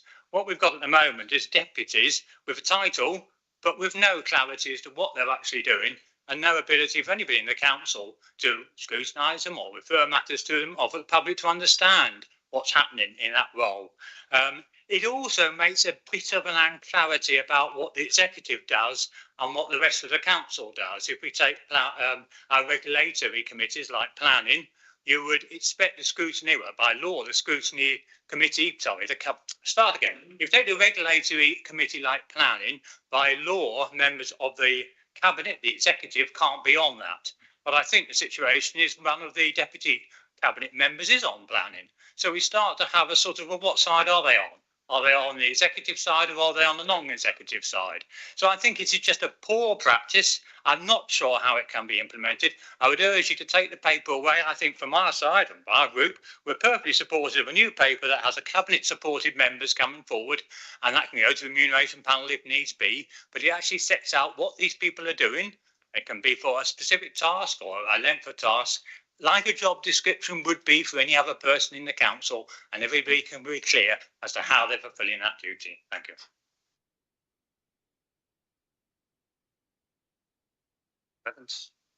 Thank you, Chairman. Can I urge the last speaker to read the Constitution? He will see in there what deputy portfolio holders can and cannot do. And under the previous administration, nearly all the deputy portfolio holders served on committees, including scrutiny committees. Thank you, Chairman. Yeah. Oh, sorry. Were you scratching your ear, Councillor Hall? Anyone else? Councillor Baker. Yeah, thank you, Councillor Kerr. I think some of those comments are sensible. And actually, the reason that we're not doing it like that is essentially because in the short term, we want to ensure that we have people in post doing a good job. For what it's worth, we are going to put out guidance on what specifically some of the DPHs are looking at. I can tell you the reason Councillor Dainty offered his apologies for this meeting is because he's with the Environmental Audit Committee looking at flooding issues at the moment, which he's been taking the lead on for the council. So there are some quite important functions of council being done. As has been commented on, essentially this paper is a way of ensuring that we start the process towards that kind of broader, more member-led council, but crucially without incurring any additional expense, because that's obviously just not an option for the council in the state it's in. We are looking to get an independent remuneration panel in the near future. However, we need to find a new panel member, and crucially, we have given Transformation Scrutiny the task of looking at scrutiny reform, and so it wouldn't be sensible to have a panel come and look at the current roles, only for us to then abolish or change or otherwise fundamentally alter a number of the current roles and then have to bring them back just after that. So we are looking for an independent member of that panel to set their independent recommendations, but also we are going to wait on scrutiny restructure and the advice and decision later in the year or early next year before we proceed with that, because I just think that makes sense in terms of ordering. But otherwise, I'm very happy to support this. Point of order, Chairman.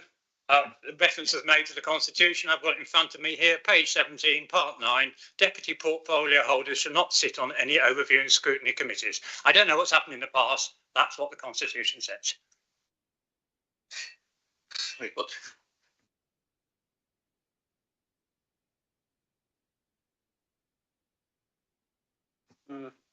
There is more after that, I'm afraid, but yeah, we'll leave that to outside the meeting. Councillor Kidd.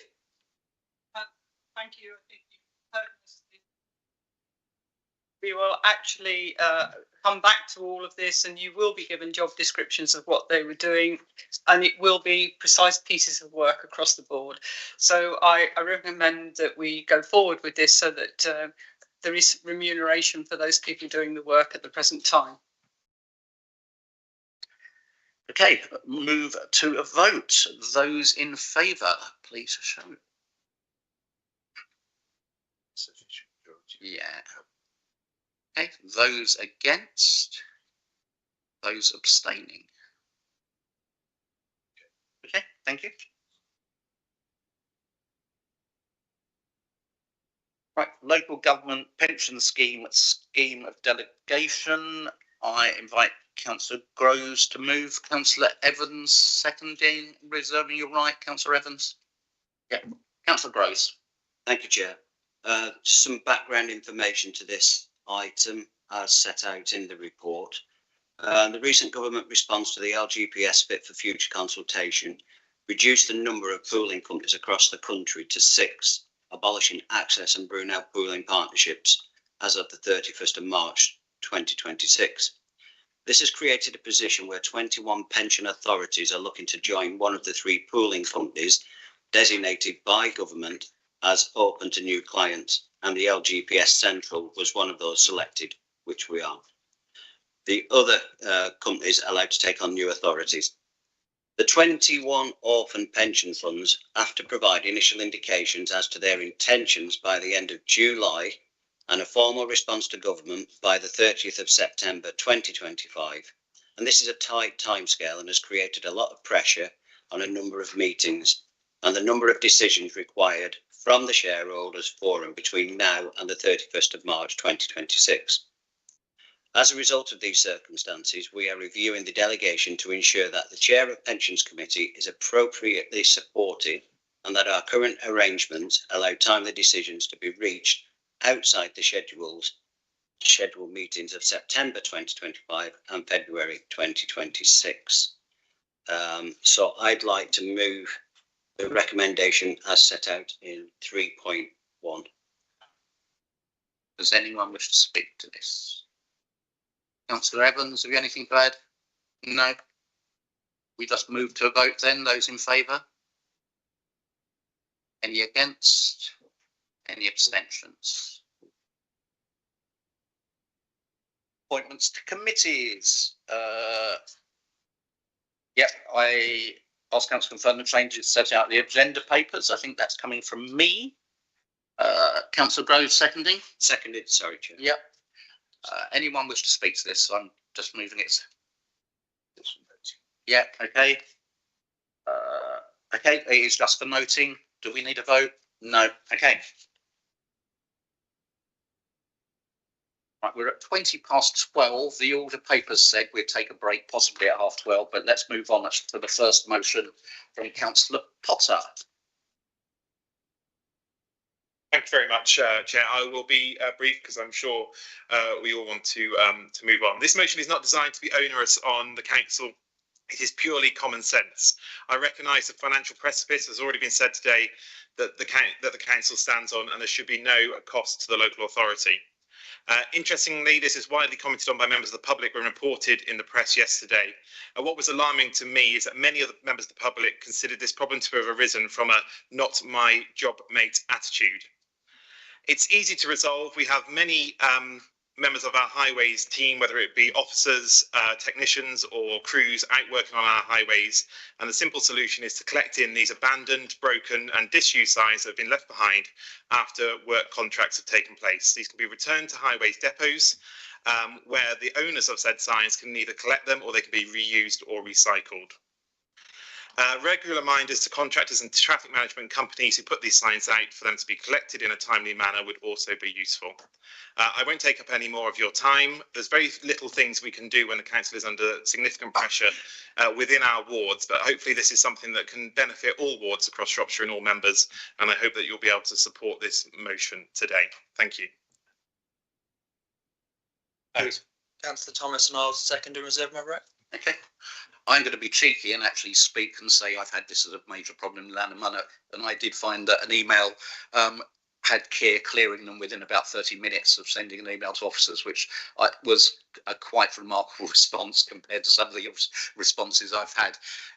Who else wishes to speak? Councillor Davis. Yes, I fully.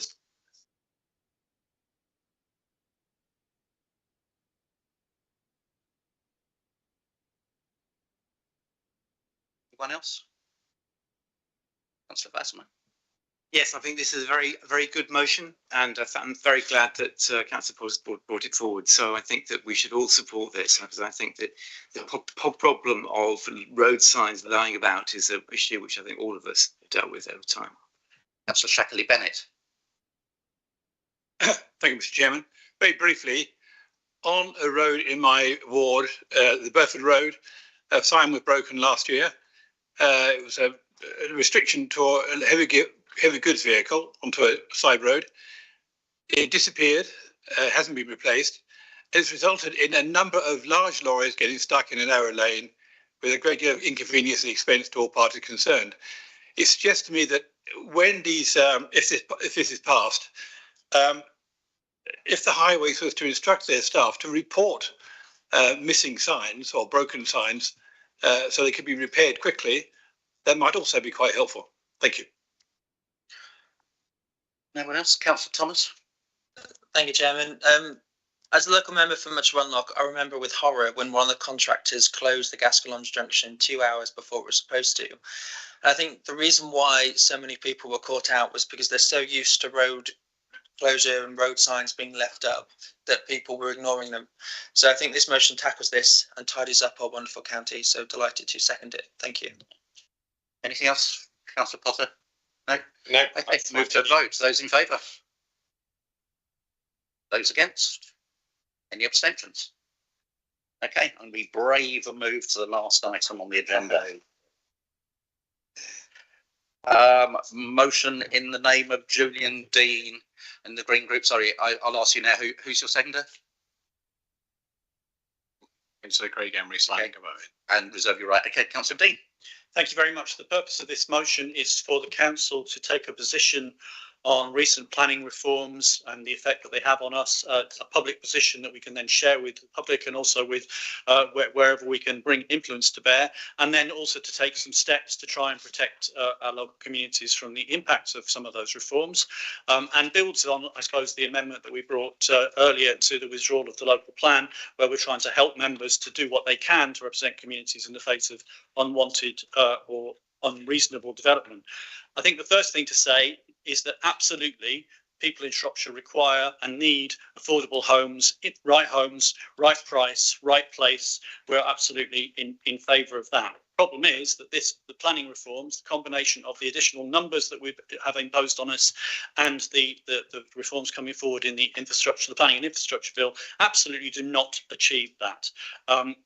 There are no specific targets around affordable homes and around council housing within the reforms, and so and coupled with that, we have a new standard method for assessing the number of homes that we have to build in Shropshire, which is it's a horror show. It's a percentage of the number of homes we have, and then that percentage is then tweaked based on the difference between what people can actually afford and the price. And therefore, there's an incentive for the developers to keep the prices high, thereby attracting people into the area from the outside rather than actually providing the homes that we need locally. If they keep the prices high, what that does is it over time forces up the assessment and forces up what the standard method will produce in terms of our targets. So it's a draconian and a ridiculous target, not based on any sort of assessment of actual housing need in the area. The other part of the reforms, which my colleague will speak to, but just to touch on the planning and infrastructure bill, we are seeing the entire environmental movement out there up in arms over part 3 of the planning and infrastructure bill, which is trashing protections for the environment. I won't go on further because Craig will mention that. Why are we facing all these changes? Why are we facing these reforms? It's pretty clear, isn't it, that Rachel Reeves' only trick in the book to trying to produce growth is to somehow unleash yet more development, and the supposed incentives and the supposed blockers are us, our local councillors, people making decisions on behalf of their residents. So we're having reduced powers for planning committees, and we're being told constantly that we're the blockers. And it's not going to work. It's not going to work. And interestingly, if you look at the response that this council has given to a recent consultation around planning, it makes the rather cute point that there's an issue around market absorption. That's a very cute way of saying that the developers are only going to build stuff that they can make a load of money on, and the rate at which build out happens is not determined by planning committees. It's not determined by even by the targets. It's determined by developers looking at what's going to make them the most money. That makes sense from their point of view, but to be attacking councils and councillors and our decision making is a crazy way to try to address that problem. So, what can we do? Well, it's tough, isn't it? There's not a hell of a lot we can do, but we can at least make it clear that we disagree, and we can at least start lobbying our local MPs to say we think the standard method is atrocious. We think the planning and infrastructure bill is an attack on protection of our environment.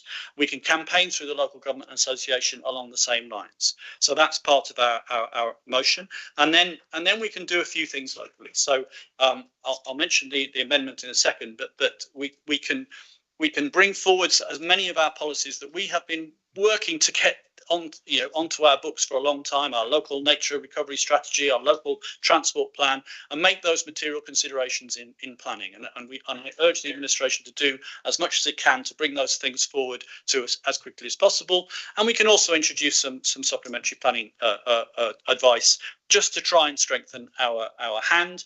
And we can also, as we said in our previous amendment, we can arm our councillors, give our councillors as much tools as possible to fight for better outcomes from planning. Just in terms of the amendment, then you will have seen that there's an amendment. I can have a little bit of a moan. It's a complete replacement of the motion by a slightly rewritten version of the same motion. So I would suggest to members you probably don't actually need to read it. It would have been helpful if the leading group, that's probably it's not a very democratic thing to say, is it? No, you should read it. But it doesn't. What it actually does is it highlights the fact that the administration is bringing forward some supplementary planning documents, and it makes a few additional points with regard to the planning and infrastructure bill. And really, can I just ask in future that if you want to amend on the motion, just add in the bits that makes it much easier for members to see what is different. Whereas this one, you have to put them both side by side to work out what exactly is being amended. So I would urge the administration to amend in a more useful way in the future. Having said that, I accept the amendment, and so I move the motion. Thank you. Well, you just made my life easier. Funnily, I was reading it thinking, thank God this isn't a whole load of remove and replaces put forward by Councillor Walker, and it's just one thing.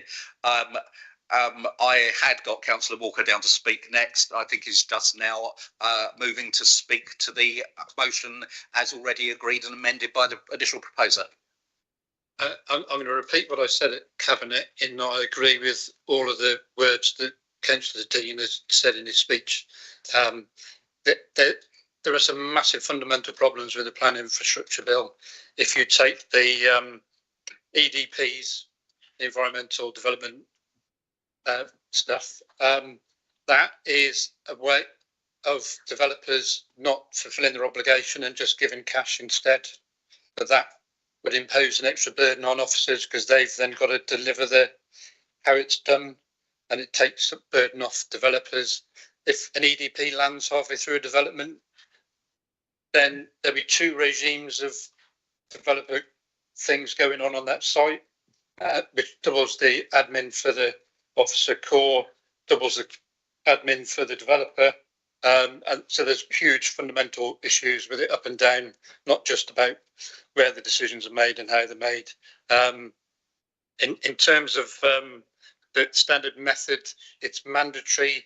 We've got no wiggle room at all on the target, whereas previous times officers have had discretion to wiggle the numbers, but there's no discretion now. All we can do is work within that envelope to make sure that the development is working the way that we want it to do in terms of our strategies and policies. So I just wanted to add that rather than repeat. Thank you. I have Councillor Wilson. I think it's interesting. I think Councillor Dean and I have written motions together in the past and proposed them. So I think particularly on the points of the local transport plan, it is something I'm already working with officers to get restarted. I think it was paused about 2 years ago when the previous government said it was going to change the guidance. That guidance never came. Shropshire's view was that because our built environment consultant was the same company that was developing the new guidance for the government, that would enable us to be ahead of the game. That doesn't seem to be the case because we're now at the position where our local transport plan is about to expire. So we have a local transport plan in Shropshire that lasted from 2011 to 2026. That's what we're currently working on now, LTP3. So probably that local transport plan was developed shortly after the millennium. We're in a very different position now. The council's in a very different position now. So we'll probably write a very different local transport plan. Although I think Councillor Dean would be quite interested to hear what it says about Shrewsbury. Now, my computer's had a little bit of a wobble. It says key elements for the Shrewsbury transport strategy will be significant improvements to walking and cycling and public transport networks in Shrewsbury to reduce traffic demand, progressively reducing the levels of car parking within the River Loop, prioritising the use of park and ride and edge of town car parking, reductions in traffic, increased pedestrian priority and environmental enhancements within the town centre, including better connection with the town and the river, encouraging and facilitating traffic to use the inner ring road and outer bypass in preference to travel through the town, traffic management measures, including urban traffic control to improve capacity of key junctions, particularly on the inner and outer bypass routes, developments of a Shrewsbury Parkway railway station and fourth park and ride site. This is likely to be towards the latter of the plan period. And the last point, any significant new development along the line of the possible future North West Leaf Road will be required to blah, blah, blah, blah. But it says, and it says earlier, they weren't going to build it. So actually, there's a lot in there that might actually be relevant now. So we don't have to go back to scrap. The point I'm trying to make is we need to make sure that we have a local transport plan and a local plan and a council strategy. We actually deliver it. That's the point I'm trying to make, because that was proposed 15 years ago and it hasn't happened. We need to do better as a council. Thank you. Have I anybody else? Rosemary? Thank you, Councillor Dartnell, Colin and Sutton. The Labour Group supports the government's conscientious and determined approach in addressing the housing crisis. The housing crisis is real and it needs urgent attention. Housing issues matter enormously to people in Shropshire, particularly to the more than 6,000 people in our county, or families that should be, who are homeless. Existing approaches to mitigate environmentally for development are complex and inefficient, often failing to fix the underlying issues and critically operating only at a project-specific scale. We need to do better, both to enable nature recovery and to streamline the process for development and planning decision makers. The government is consulting widely on these changes incorporated in the Planning and Infrastructure Bill, including the request fulfilled by Shropshire Council last week, agreed by Council to the local authority consultation. The government proposes new environmental mitigations, such as the establishment of a nature restoration fund and strategic environmental development plans. These are positive moves that remain subject to extensive consultation. I'm pleased to remind Council the Shrewsbury Movement and Public Open Space Strategy, also called Shrewsbury Moves, was adopted as a material planning consideration by Cabinet and Council in September 2024. Where Shropshire Council can positively bring important influence to bear is by including the local nature recovery strategy and other measures in the local plan. How can a major bill in the midst of a wide consultation be said to, quote, in all likelihood fail to deliver the homes people need in Shropshire, damage efforts to recover our natural environment and further erode community trust in decision making? The Labour Group cannot therefore support this motion. Councillor Morris. Thanks, Chair. We got three issues in my ward, the Strettons. The first one is a drastic lack of affordable homes because our numbers are decreasing. The primary school is going from 10 classrooms to 6 in September.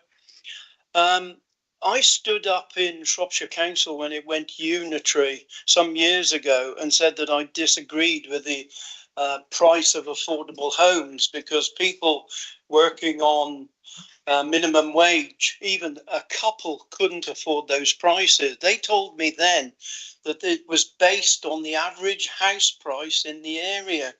Well, that shouldn't be the case. It should be whatever the house costs. I know the developer needs to make a profit, but to have it when we've got houses $750,000 in Church Stretton, that's bumping the price up in my book. I had a third point. It's totally gone out of my head. I'm sorry. But my concern is the affordability price of these houses for these people. So I certainly support this. Thank you. Councillor, was it Shackley Bennett? Yeah. Thank you, Mr. Chairman. I'm a bit bemused by the first three statements of this this motion. The first one says to deliver the right homes for the right price in the right place, without actually defining what right means. It can mean almost anything. It's a motherhood statement, not worthy of any consideration at all.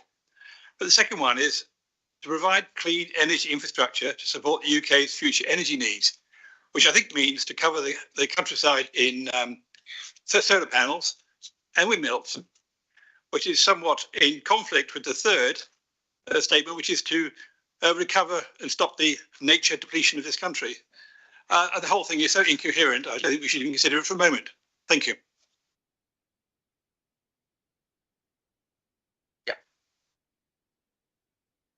Councillor Terry Trickett for Baston Hill. Yeah, I will be supporting this motion because Baston Hill, I have quite a lot of concerns with some planning applications. Particularly, it's similar to in the Strattons, with the affordable housing, losing our young people, having the types of homes that people can downsize to. So we do need to listen to our villages and we need to listen to our towns and not just to the developers. Thank you. Anyone else? Okay. Councillor Emery. Thank you, Chair. I just wanted to focus on part 3 of the Planning and Infrastructure Bill, just in case members haven't had the chance to look at it, which for me would ultimately lead to irreversible harm to nature, the planning system, and to investor and public confidence. In effect, it introduces a pay-to-pollute system. A joint statement from a coalition of environmental organisations, industry representatives, sector experts and business leaders have issued a joint statement highlighting their deep concerns, some of which I just want to address the key points for Council. The government's manifesto commitment for development to promote nature recovery is in jeopardy. The Office for Environmental Protection has clearly stated that the bill would have the effect of reducing the level of environmental protection and, as drafted, represents a regression in standards. There's been no piloting, insufficient engagement with affected sectors, and a lack of robust evidence underpinning the assumptions made. This raises concern about the lack of due process and consultation surrounding the proposals. So the suggestion that nature is a barrier to development is not supported by the evidence. Instead, it is underfunded planning departments and inefficient processes that hold back progress. We acknowledge the need to streamline planning, and well-designed green infrastructure has repeatedly been shown to enhance value, well-being and resilience in communities. Councillor Dean. Thank you very much. Just to sum up, first of all, can I thank Councillor Rosemary Dartnell for quoting from the motion, which I shall repeat because it was absolutely the key point that this is going to trash efforts to get affordable homes whilst also damaging the environment. That is not just my opinion, it's the opinion of most environmental campaigners. And secondly, just to draw attention to the strange reform comment, luckily they managed to find something in the motion which they thought was a bit woke, so they could all vote against it. Congratulations. The fact is that there are there's less solar farms than there are golf courses in Shropshire. We're not at risk of covering the whole country in order to develop out the sort of renewable energy, which will actually give us energy security. So it's a good patriotic thing to do, energy security from those who are. But then we do know that the Reform Party is funded by the fossil fuel industries, so it's not really surprising that they take that opportunity. And with that, I move the motion. Thank you. Right. All those in favour of the motion as amended? Yes. All those against? Any abstentions? Thank you.